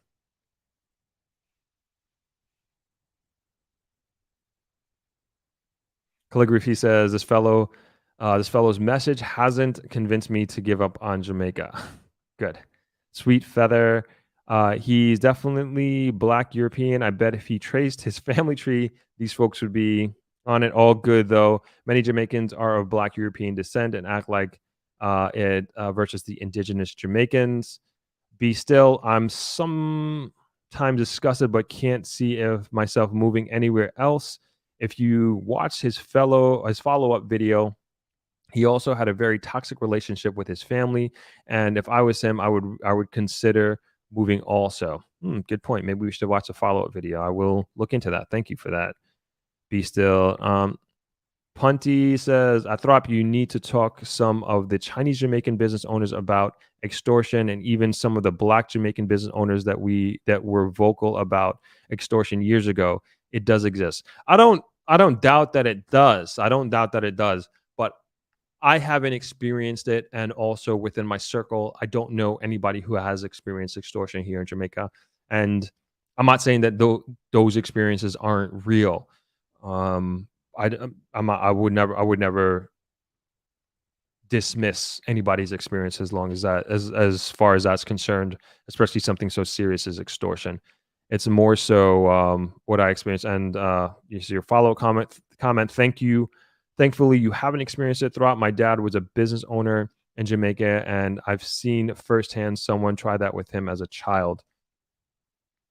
I heard it was more prominent many years ago, decades ago, perhaps in the 80s and 90s, but I don't think that is like a prominent thing here, at least anymore. Janice says, we have to change the mindset of people. First, let's look at I'm assuming litter in our country, talking about refusing to recycle in our country. I might be reading that wrong. Mikhail says, I heard the Rwanda president is a dictator. Is that true? I definitely know that can't go on in Jamaica. I don't know. I'm not sure of how their political system is set up. Oh, sorry, that's a comment amongst other individuals. Chris B, for Jamaica to be strong, Africa has to be strong and work together. Remember, Jamaicans are Africans. Sure, but we don't need Jamaica. We don't need Africa or African nations to be strong before we're strong. I don't think that is necessarily the steps that need to be taken in any capacity. However, I do think that we as a country standalone, we can create a strength for ourselves. Would it be better to work with African nations to help build each other? Absolutely. I think so. Global Wendy says, follow with him in the next 12 to 18 months to see if he truly has a financial interest in Rwanda that is objective and not self-serving. What is in it for him? Motivation, definitely a sales pitch. I would love to have a discussion with him, at some point. I'm going to talk to my team about seeing if we can reach out to him and get on a live stream and have a discussion. I'd love to learn more about him and learn more about what he's doing. And I would love to go to Rwanda, honestly. I would love to visit the way he's talking about it. I would love to see what it's like. Like I said, I went to Africa for the first time December, January, and I know that's not going to be my last trip there. There's many more countries that I want to see. As I said today, my dad has been to 27 different African nations. And so I definitely got to beat him at some point and get to more African nations. And I want to see as much of Africa as I humanly possibly can. And Rwanda is definitely high up on my list of doing that. So would love to have a conversation with him and love to visit Rwanda at some point in time. Kenroy Thomas says, so instead of helping to change and make better Jamaica, he's encouraging the abandonment of his birthplace. In a big sense, yes. That's kind of what I'm seeing. I didn't say it in so many words, but yeah, I think that is the conclusion here.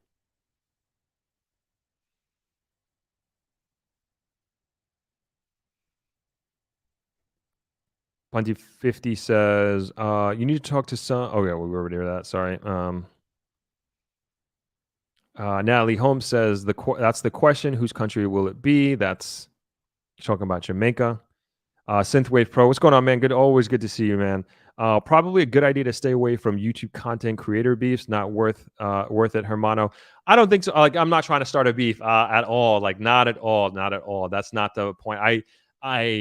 I'd want to start a discussion, and I hope that's what this is. And like I said openly, this is not a situation to bash him in any way.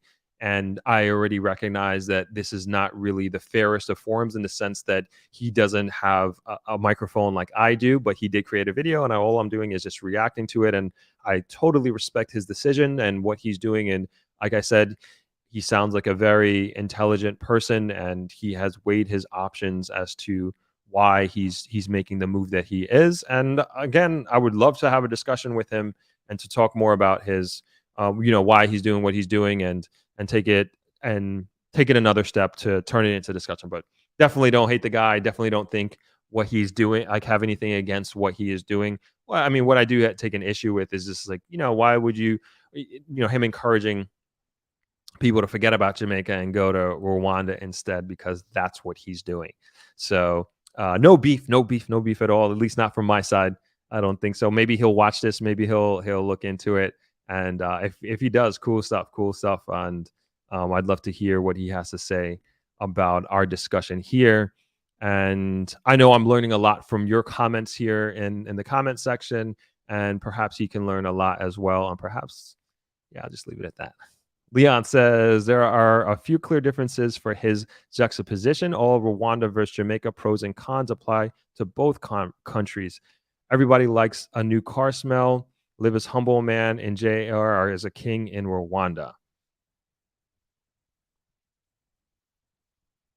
Sweet Feather says, because he doesn't know his genealogy, definitely does not sound like an indigenous Jamaican. Sounds like the Black Europeans, people who have bloodline ties. I mean, we don't got to go into that. I mean, he has his reasons for doing what he's doing. And like I said, I respect it.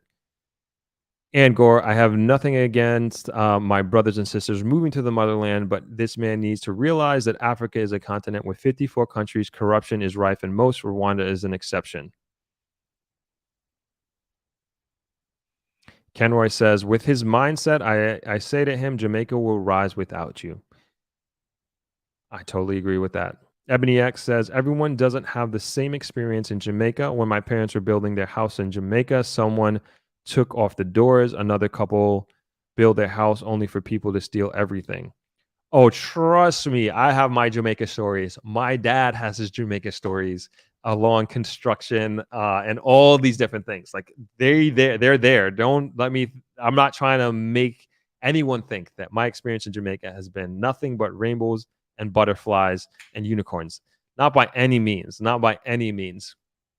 But I mean, I'm here and I'm not going anywhere else, and all of those experiences were worth it.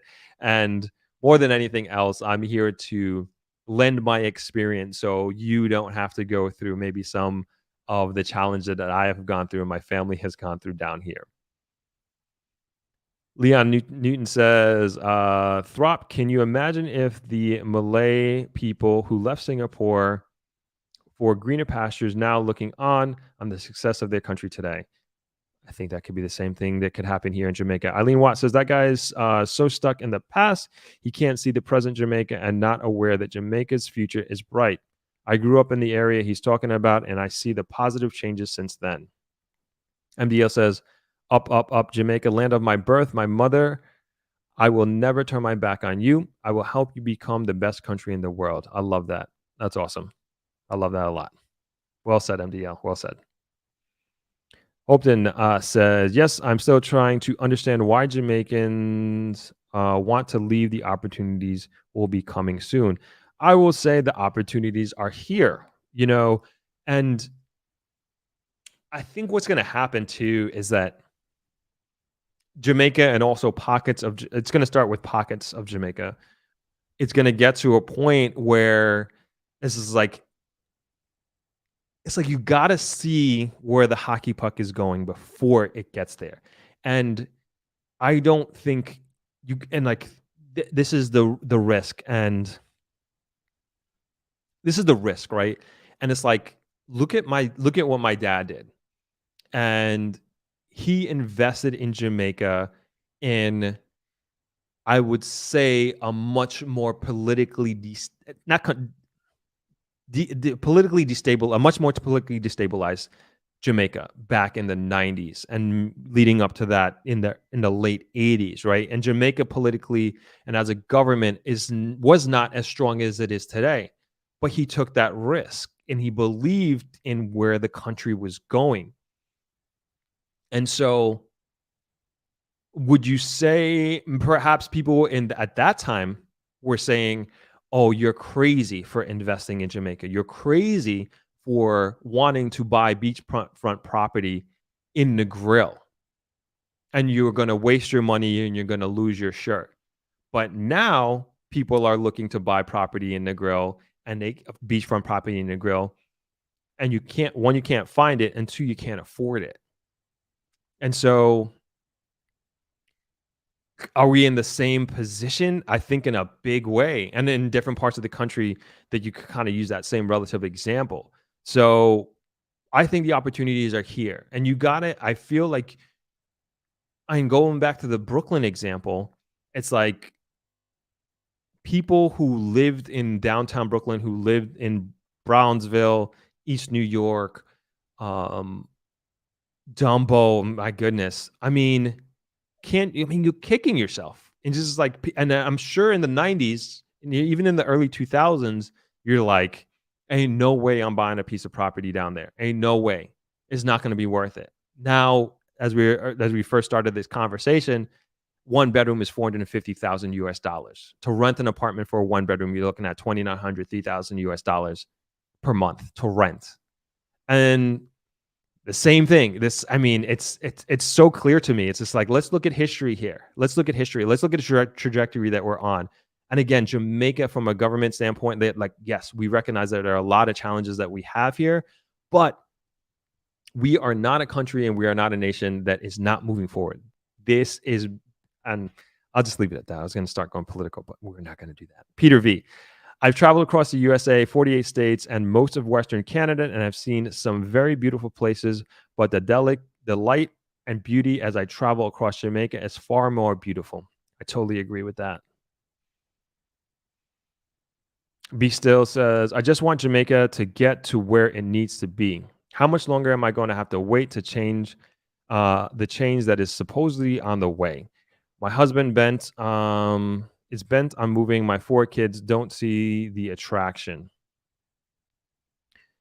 I think that's a fair point. I think that's a fair questions, fair mindset. I don't know. I don't know what that timeline is like. And also, what is that critical mass that you're looking for? What is that threshold of acceptability where you're like, okay, Jamaica has made it? And I think that's different for everybody, right? I think that's very, very different for everybody, and people are looking for different things. And I think about, and I'm a big advocate for Negril, right? And I'm a big advocate for people moving here, people investing here. And I want young people to come to Negril, right? And I want young people to be able to either work from home here, build careers, build businesses here. But then when I think of Negril as a place for attracting young families, we're not there. We're not there. And I can't say that Negril is a good place for you to come and raise your young family, because we just don't have the supportive resources that I would like to see if I was raising a family here, right? We don't have a park that kids can go to play. We have a park downtown that Mr. Issa built. That's a private little park, and it's beautiful. But from a large community standpoint, like, we don't have that. We don't have after school programs. We don't have a summer program. We don't have sports leagues for our kids to go to. So when I think of a young couple that is looking for the best for their child or children, the grill is not the best place for that. I mean, it's just not. And I think back to my childhood and I look at the amount of activities and mental stimulations that I had access to. It was wonderful. And it really made up my personality and who I am and what I was exposed to as a child. It allowed me to really just explore so many different things. And obviously, New York is very different from Jamaica, but there are other parts of Jamaica where you can get that, you know. So where, like, for example, Kingston, I mean, there are so many different clubs that you can go to. You can do judo, you can do taekwondo, there are soccer leagues. There's after school programs, there's clubs, like they have all that great stuff in Kingston. I'm sure they have that in Montego Bay as well. I'd like to think they do, but the grill doesn't have that. Unfortunately, the girl doesn't have that as you're bringing up your children. And so it's hard for me, even though I'm not I'm not a parent, I'm not a dad, but it's hard for me. I understand these things, you know, I understand these things as a necessity for young families and for young people and for children. And the girl doesn't have that infrastructure in place. I want that to be here.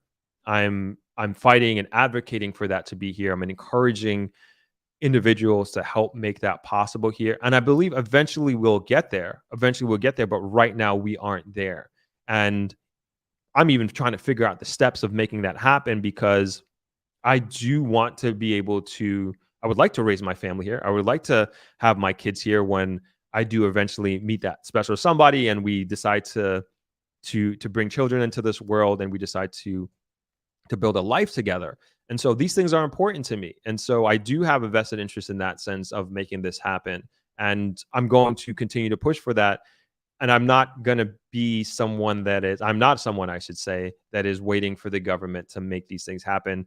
I'm going to push forward in my own way, because it's just, when I think about a growing, thriving community, it's the young people, you know, it's having that baton being passed on to that next generation, and to think about them and to focus on them. And we need both. We need a mixture of the wisdom and experience of the older generation to also helping bring up the younger generation. And it takes a village, like they say, and we need to be more community centric and community focused. And that's like one of the main things and one of the big things that I would like to see for Negril and like to have for Negril.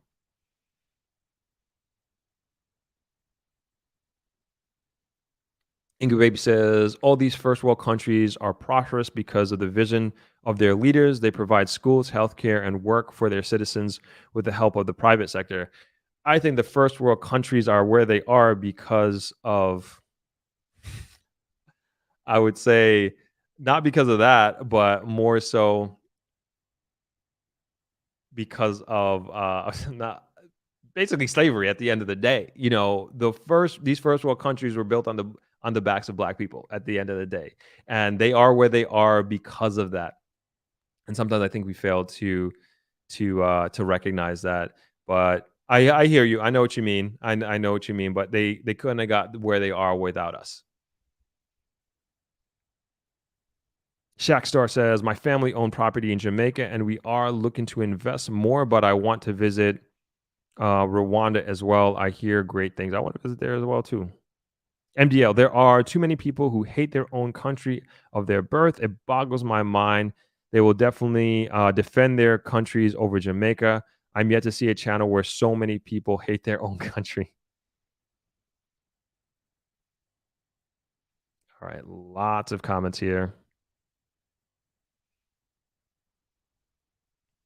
All right, I'm going to try to get, there's like 154 comments. All right, we're going to try to blaze through them. Trying to scroll up here.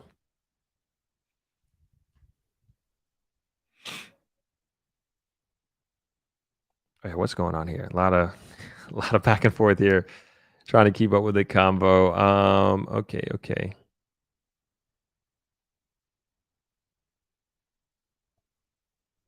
Okay, there we go. Back up to the top. Okay, let's go through it.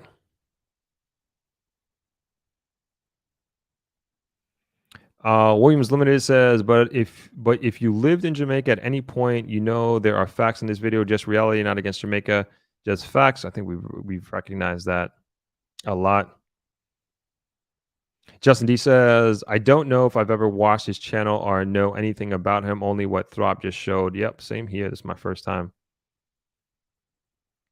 Williams says, let's change it, but to do that, we need, in all caps, the diaspora. I agree. The government should encourage the diaspora. If not, foreigners will take over. Fair point. Hopeton says, the greatest opportunity for Jamaica to build wealth in history is happening right now under your nose, yet most of us are too distracted by the media. Great point. Ebony X says, Jamaica didn't just start moving to Africa. They have been moving there for decades. Freedom says, Throp, I like your honesty in this episode. I hope Jamaicans are hearing and understanding that others will come if they don't. And they are coming. Mikhail says, that's exactly what's gonna happen because he's discouraging Jamaicans from returning home so the foreigners will take the opportunity and flourish. Kyle Wallace says, hats off to Throp for putting the issues on the table. True patriot for pushing the agenda. You're fighting against an antiquated classist system designed for the rich. Globalization exacerbates.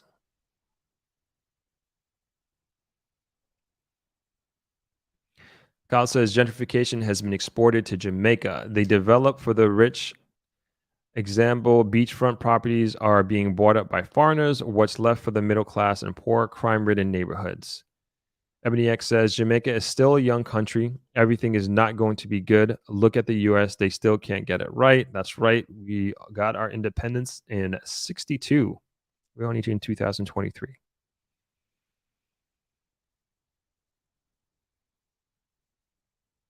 Ebony X says, just because you leave Jamaica to go elsewhere for a better life doesn't mean you hate Jamaica. I don't think that either.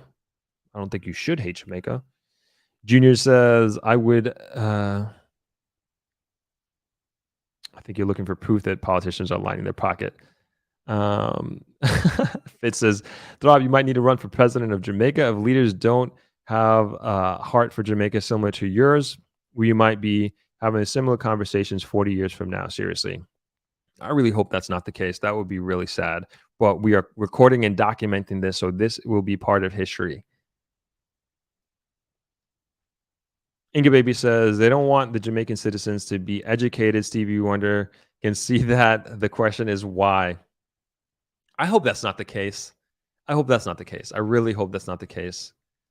But this is something that I think from a societal level, like we really, really, really have to push for. And like, I think I just need to get a better understanding of how these mechanics work and how we can push more funding into education. And maybe we just need to focus on the private sector, raising capital to push into our educational system, because this ain't it. And I'm thinking more from like a community level, and like that's where my mind goes. And like like we got pushed from a government level, like we got to get that process started. But like, I mean, like how long is that going to take? And I just think about like these basics and primary schools that we have here in Negril, and also the fact that we don't have a high school here is mind-boggling. When I talk about Negril being a place in the future for families to come to grow and thrive, you got to have a high school. What are we doing otherwise? Dosey Do says, until the average Jamaican can achieve the Jamaican dream, it will be hard for the country to achieve normalcy. Sweet Feather says, so what about the Taino, Carib, and Arawak indigenous, aka the West Indians of Jamaica? Jamaica. Do people really believe the narrative that we were all killed? Our families still live here too. I don't know what Rachel is saying, but Miss Cole says, oh gosh, Rachel, you're not easy. Dozy Does Throp is a Jamaica's next generation great politician or leader. Definitely never, ever, ever get into politics. You can take that to the bank right now. Again, this has been recorded and this is part of history. Not happening. There's no way. H. Brown, what is happening now in Jamaica was not present when most Jamaicans chose to leave. The business environment is more progressive. The government is doing a lot to ensure success, not 100% perfect.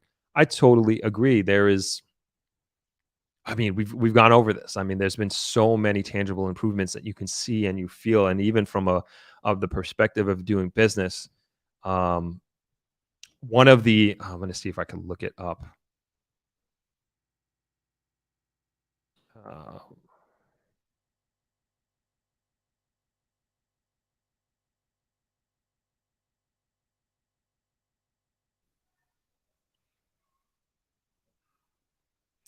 so, I mean,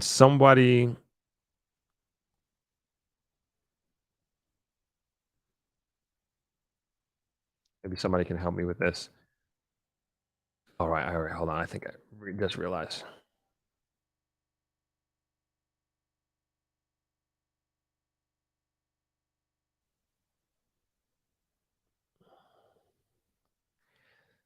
All right, sorry, just looking something up here.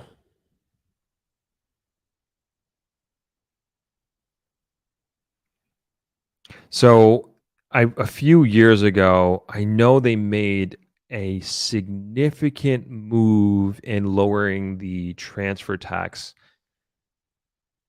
in real estate, and that has I'm trying to see it here.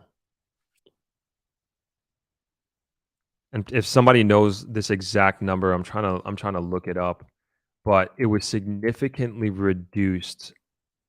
And I remember Noel talking about it, and that incentivized an incredible amount of more deal flow. And it went from like X percentage to a much lower percentage. Let me not speak on it. If somebody can speak on it in the comments and knows exactly what I'm talking about, please let me know. But I know that that was a big game changer in real estate, and that was also something that incentivized the boom that we're currently experiencing in real estate as well. So I don't want to speak half truths here. I want to get the exact thing that I'm talking about, but I can't remember. I can't find it right now. Excuse me. Punty says, please post the name of the song / video played during the break below in the video description. Thanks. Great show, by the way. Oh, that I'm going to have to look that up. That's I get my music from Epidemic Sound, and that's where I downloaded it from. I will try to find it.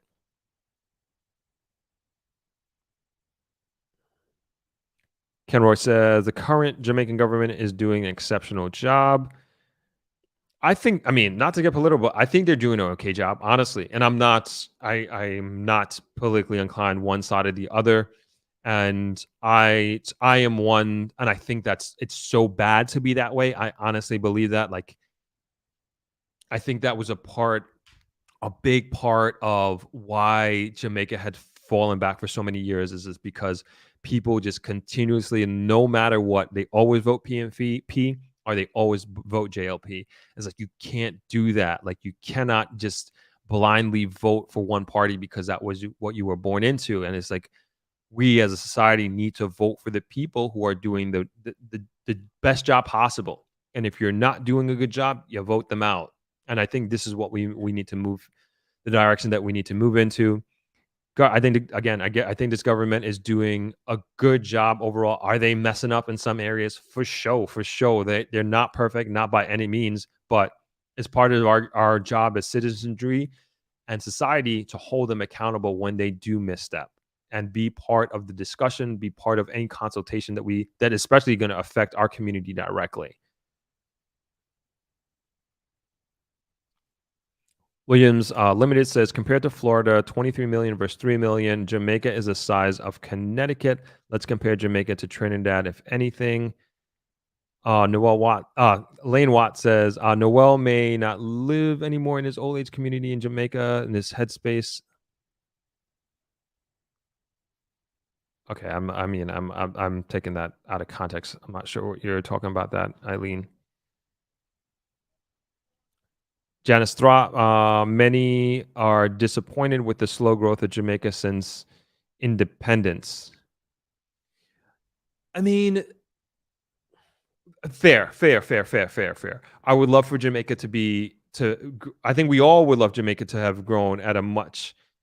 I'm just looking at these comments. There's no way I'm going to catch up to them. I will try. Of course, all of us would like to see Jamaica move faster, but I think my point in saying certain aspects of this discussion and conversation is that in recent years we have been moving at a more of an accelerated rate than we have been in past years. Globally, Wendy says, my heart is forever in Jamaica, but that will not stop me from helping to also promote and create opportunities in Africa. We are one. As Bob Marley said, Africa unite. There is much progress to make. I agree. I have nothing. I don't think anything you said in there was wrong, Wendy. Justin says, should we just keep on depending on the same people who held us back to invest in our future? Or do we need our own economic freedom and justice?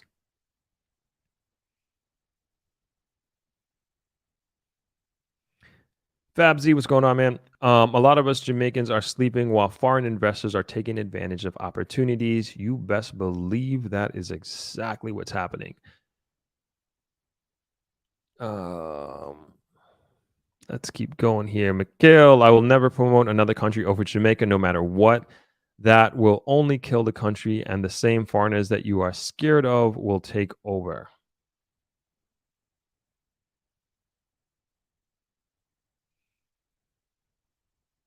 Errol McIntyre says, Africa can be nice today, but tomorrow a civil war can break out. Aswal says, while Jamaica is a young country, lots of growing pains, we should not compare ourselves to much older first world countries. We are still more advanced than lots of our policies, than lots of other places anyway.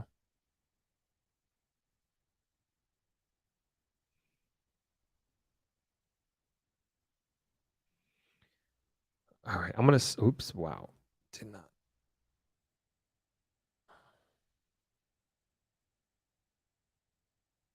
Zoomed just way in. Why is it like this?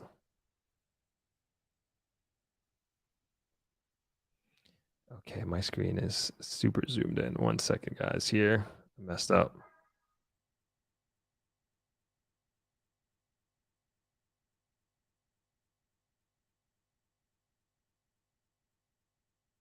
Okay, there we go. I was like, what's going on here? All right, let's move on to some recent comments so we can.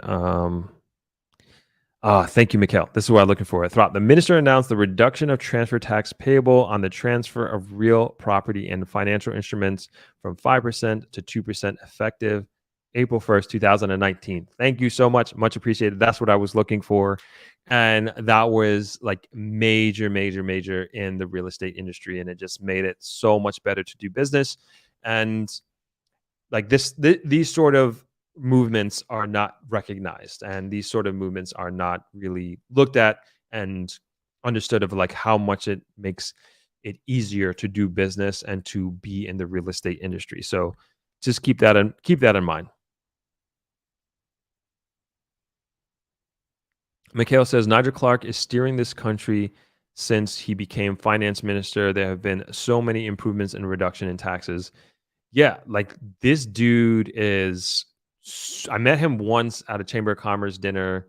I think, did I introduce him in my speech? I can't remember, but super smart dude. I also think he is a true patriot and making moves, man, making moves. And you could just tell like he's just a numbers guy, and the numbers steer the direction of his decision making, and that's it. And respect to him and what he's doing, and the moves that he's made and continues to make. All right, just trying to get to some other recent comments. Rachel says, great, Throp, great live. Why he chose to not return to his birthplace is his freedom of choice, just like me. We all have our reasons to not return, and we have our reasons to stay. Luckily, we have choices. Yeah, that's true. We're very lucky, and that's a privileged position to be in, right? And for those of us who are maybe weighing that and weighing Jamaica or Rwanda, or staying where they are and not coming to Jamaica, that's a privilege. A lot of people don't have that privilege, and I think that's important to recognize. Thank you for that, Rachel.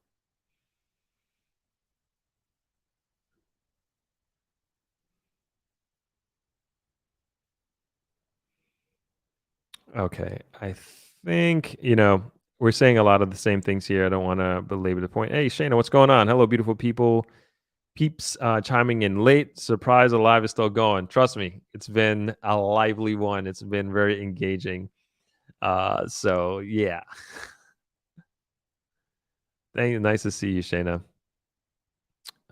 Joanna, as a parent living in St. Anne, I just have my kids enrolled in online classes for extracurricular activities because honestly, it's a numbers game practically. Yeah. Yeah. I hope. I mean, and I don't have kids, so I won't even kind of get into that. I'll just leave that. Simone says most people living in rural America also lack modern infrastructure compared to developed cities.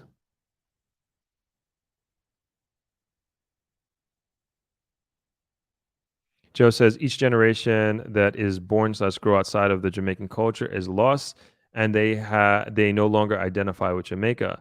People like Throp and his brothers are such an exception. I think most first generation kids of Jamaicans do not care about the country. If we stop the brain drain, Jamaica will grow exponentially. Joe, you bring up a good point. Like I was thinking about this the other day, and like I grew up with my dad, and I visited my mother on weekends and spent the summers with my mother. My dad, for those that don't know, my dad is Jamaican and my mom is from Fiji. And I very much grew up in a Jamaican household in a big way. And so our house sitters, babysitters, they were always Jamaican, like literally Jamaican. And if you know this, and I know this is true in at least in New York City, like Jamaican babysitters are like one of the most sought after babysitters. Even my friend who's not Jamaican, he got a Jamaican babysitter for his 4 kids that he has now. And like my dad, especially when it's going to be funny, I guess, but especially when my dad got mad at me and my brothers, like he would speak like pure patois. I'm not even going to try and emulate him, and like that's how I knew my dad was mad. That's how we all knew our dad was mad. And it's like, man, I'm not going to do that. And me and my brothers, I don't think we're going to really have that about us, right? Because, and I know people say, oh, it's just a language, it's just a dialect or whatever you want to call it. But that was such a prominent part of our childhood of having that dialect, if you will, spoken in our household by our dad and also our babysitters at the time. But we don't speak patois, and we're not going to be. I don't think we're going to be screaming at. Not that our dad was screaming. Well, sometimes he yelled at us, yeah, screaming at our kids in patois when we get angry at them.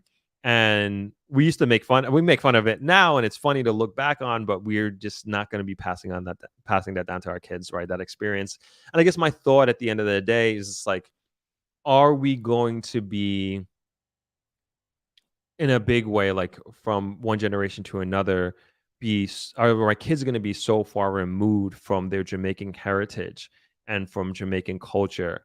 And I don't want, I don't want that. That will be sad. We are for sure going to have a lot of Jamaican traditions in our household. Like I already know that, like from the food to how we conduct ourselves to, the values and the manners. That's like one thing that we definitely had growing up.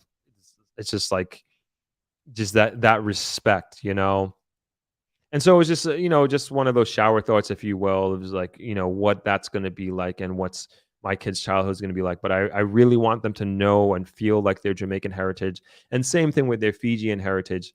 And I don't have that with my Fijian heritage, and this is something that I'm looking to do in this latter part of my life, is like knowing my Fiji heritage, my Fijian culture as well. I just don't know it as well because I spent more time in the US and more time in Jamaica now. But I plan on spending more time in Fiji and understanding Fijian culture. I want to bring that to my kids as well, because that is very much who they are. And who knows what culture, demographic or background my wife, my partner will be as well, because who knows what they're going to be in. Like, I'm sure they're going to want to bring their heritage, and they should, to our kids, and bring that to the table.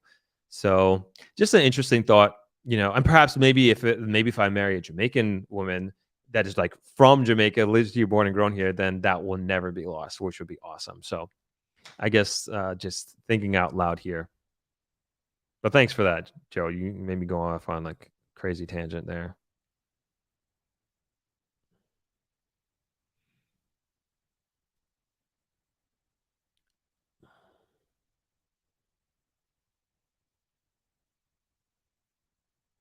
JFS, clearly the live has been so engaging that we forgot to hit the like icon. Yeah, hit the like button. What? We forgot. Thank you for that, Jay. We need to hit the like button. Please, please. I would appreciate that. Kingston 16 says Jamaica has its problems like any other country in the world, but political instability is not on one of them. I can't be in Jamaica. Jamaica, I love it. Oren says, I think Jamaica now has a finance minister that has great command of the ministry. Excuse me. And he understands the economy and what it takes to fix. He's good. I think so too. I mean, there, Mikhail, thank you for this. He has a PhD in mathematics. The man is a genius. How many people with a PhD in mathematics? That's crazy. I didn't know that, but I just knew this dude was a numbers guy, and it just shows in like how he makes his decisions.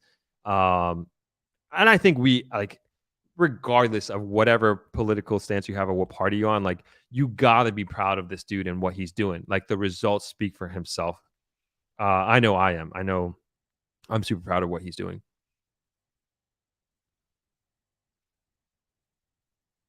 Rand says, many countries have protective industries for natives only. What markets are protected for Jamaicans only? How can the regular Jamaican compete with foreign capital? So I will say one new industry that emerged was the cannabis industry. And this isn't necessarily 100% protected for Jamaican natives only, but they did make a law that these cannabis companies have to be 51% owned by Jamaicans. So I thought that was a great initiative. This is still ongoing, developing industry. It's kind of moving slow, I think a lot of people would say, but nonetheless, there have been stipulations made so that these foreign national companies can't come into Jamaica and just completely colonize and dominate this cannabis industry in Jamaica, because one of the things that we are known for is our marijuana, and Jamaicans should be benefiting from wherever this goes, wherever this goes globally. And I think that's the one market that I know about and I can speak to. Mikhail says, Nigel Clark is steering this country since he became finance minister. There have been too many improvements and reductions in taxes. Every budget presentation, no new taxes. Mikhail is a person that pays attention and knows what's going on. I appreciate your insight here.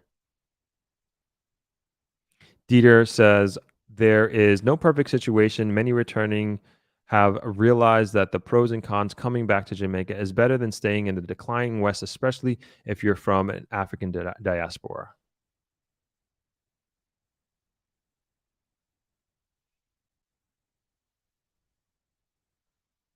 Leon says, our dialect sensitizes our kids to our heritage.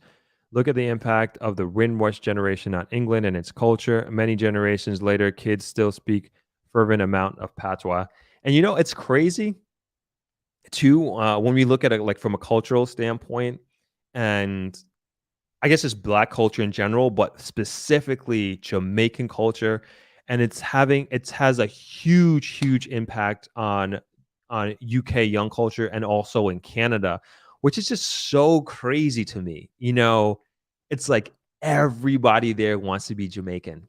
It's so like amazing. And I say this growing up, and you guys can kill me for this if you want, but like I remember like being an immigrant and growing up in Long Island, being from an immigrant family, like, dad Jamaica, mom Fiji, being first generation American, and almost being like you had this like I was almost ashamed, like not ashamed. I shouldn't say I was ashamed, but I just wanted to assimilate, and I wanted to have these American practices and American ways.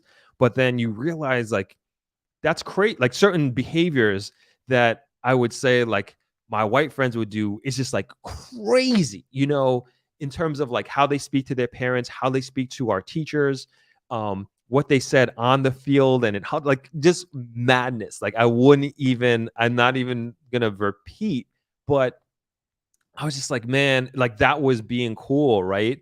And almost like like certain things that like people found weird or uncool back in when I was growing up in the 90s in Long Island, and bringing certain aspects of my Jamaican culture and heritage to school, just like it was weird, and it wasn't the American way sort of thing.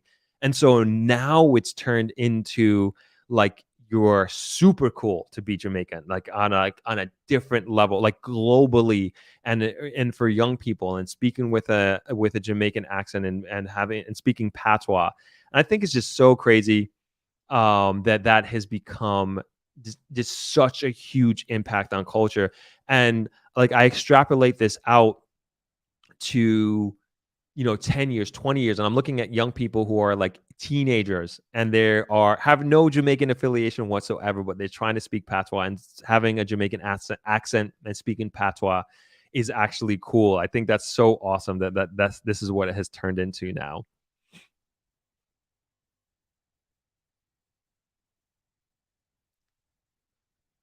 Kyle Wallace says, some keep the culture, some lose it. Accent is the least. I see it in New York. Some people with the accent lose it. Look at the UK, third, fourth generation keeping it alive. Awesome. Yes. Mikhail says, exactly. He's part of a small percentage of people in the world with a PhD in mathematics, and he's our Minister of Finance. Again, something we should be proud of. Ebony X says, is he the same person that gave all the politicians the raises? Probably, right? Inga Baby says, Throp, your wife might be in Fiji. You never know who God created for you. Go point. Maybe I need to go to Fiji soon, right? Mikhail says, Throp, my contribution to your channel is factual information. I believe it. I believe it. Thank you. I appreciate it.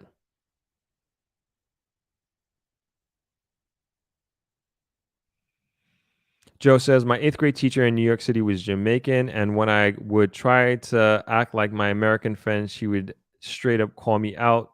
You were not raised like that. Mind you, I was born and raised in New York City. That's awesome. That's awesome. I didn't have any Jamaican teachers growing up, and I could probably count on one hand how many black teachers I had. Man, was it one finger? Like, I'm talking about actual teachers that taught me. Yeah, I don't think I'd need many. I wouldn't fill out my hand with how many black teachers. Like, going from kindergarten through high school, that is. Interesting. Good for you, Joe. That's pretty awesome. Simone B says, true, back then, people used to hide their Caribbean heritage. Yeah, I know I did. I know I did for a while, which is crazy, but that was just the world that we grew up in then. Warrior Queen Mother says, I've recently claimed my birthright citizenship. What are the steps that I can take to start a business in Jamaica? I talked about this earlier. It's very easy to start a business in Jamaica, to register a business. You go through the company's office of Jamaica, and it is 1, 2, 3. If you go to the website, you have to, I just did this last year, I believe. Like one of the first steps you have to do is like submit like 3 names for your company, because you have to ensure that the existing company doesn't have the same or similar name. And the first name that I wanted was taken, which is crazy. So I had to go with second or the third, but a relatively easy process, and I got it done in a couple of days. Very, very easy. Mikhail says, I live in Toronto, and the accent actually took over the way people talk. All races sound like they're speaking patois. It's crazy. Yeah, I didn't realize that. I haven't been in Toronto in a long time, but like that is, I heard the same thing. It's so crazy. That's pretty awesome. That's pretty awesome.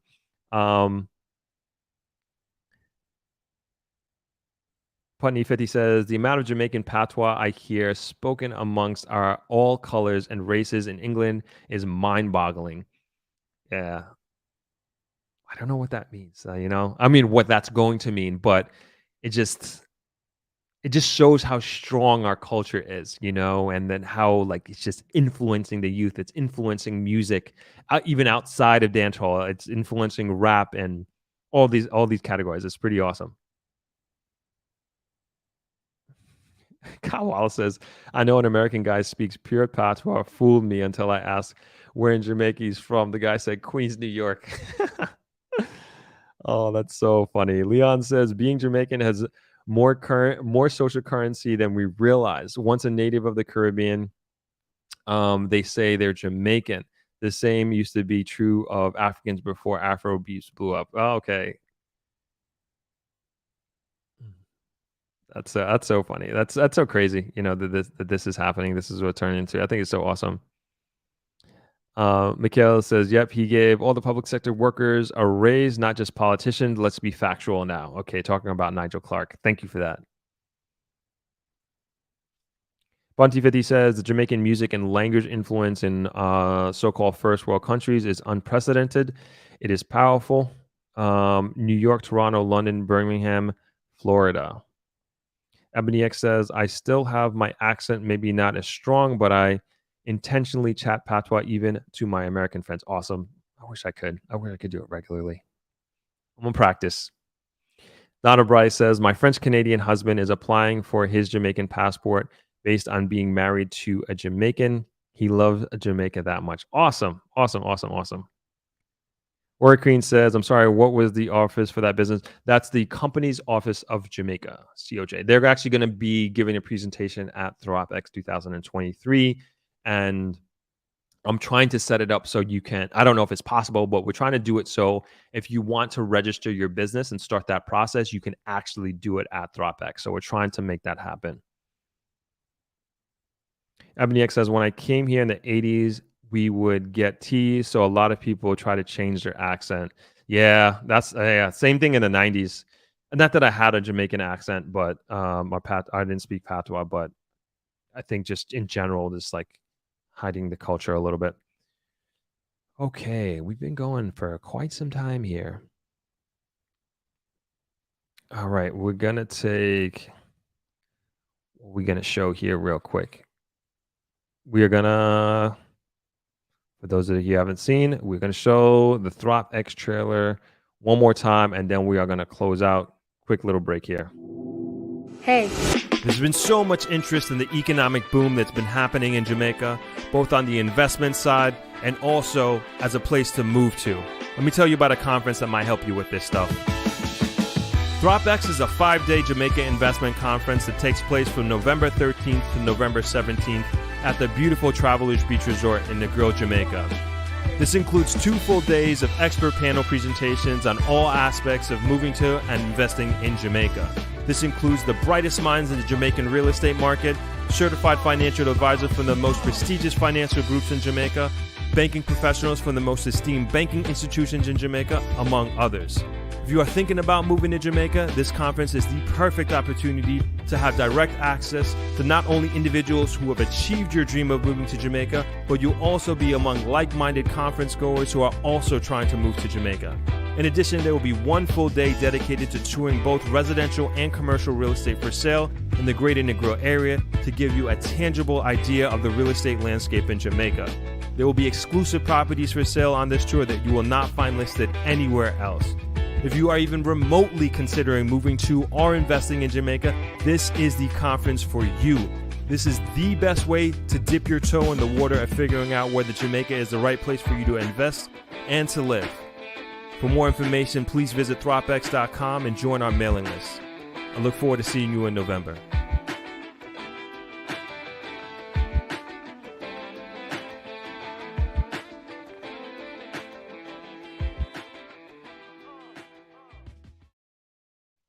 Leon says the live stream was live today. The live was live today. It was indeed. This was awesome. This was a great one. We went a long time, which I knew this video was going to take some time to go through, but I really did enjoy every minute of it. And I really appreciate everybody's engagement that we had here today. Hurricane Gilbert asked, is the Throp-X going to be live stream? It will be. It will be. And as I mentioned before, if you sign up to be a channel member up until September 1st, you will get $50 off of the live stream. So if you sign up to be a channel member or a Patreon, you'll get $50 off. It's $150 for 2 days of the panel discussions, and you'll get $50 off of that if you are a channel member or a Patreon.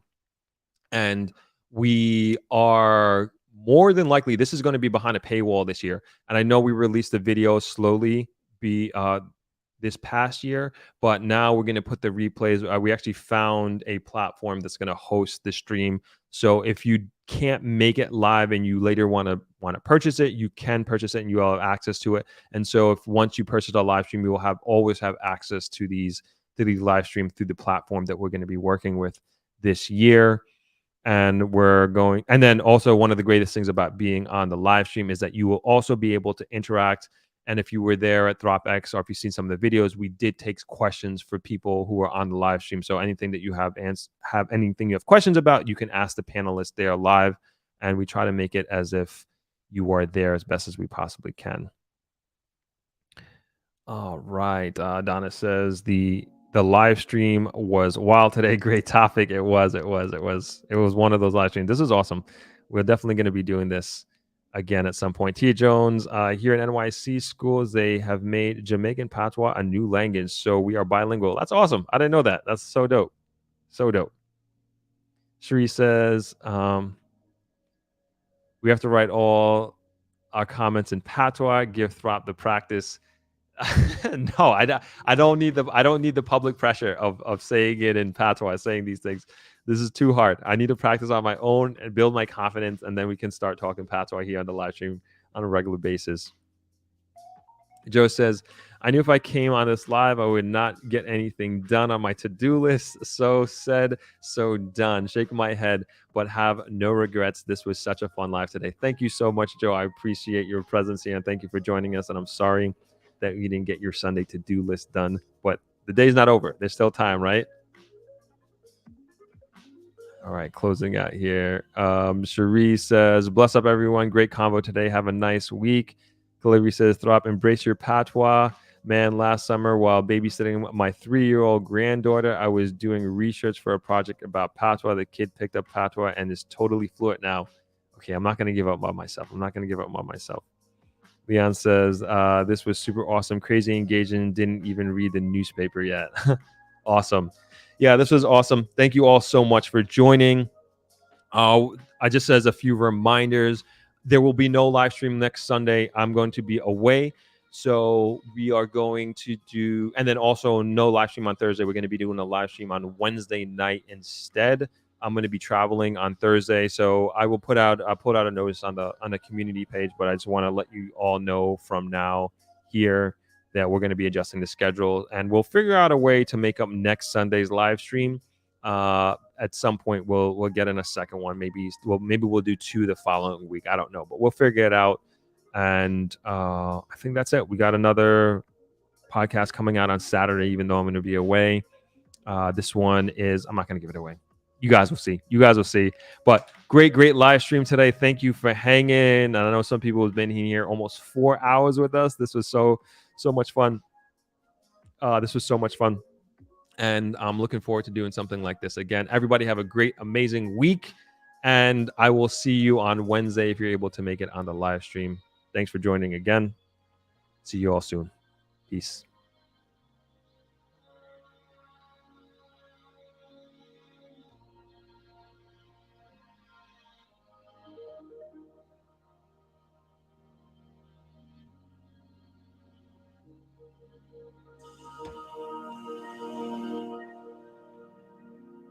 Yeah, please hit that like button. Thank you. Appreciate it. Like.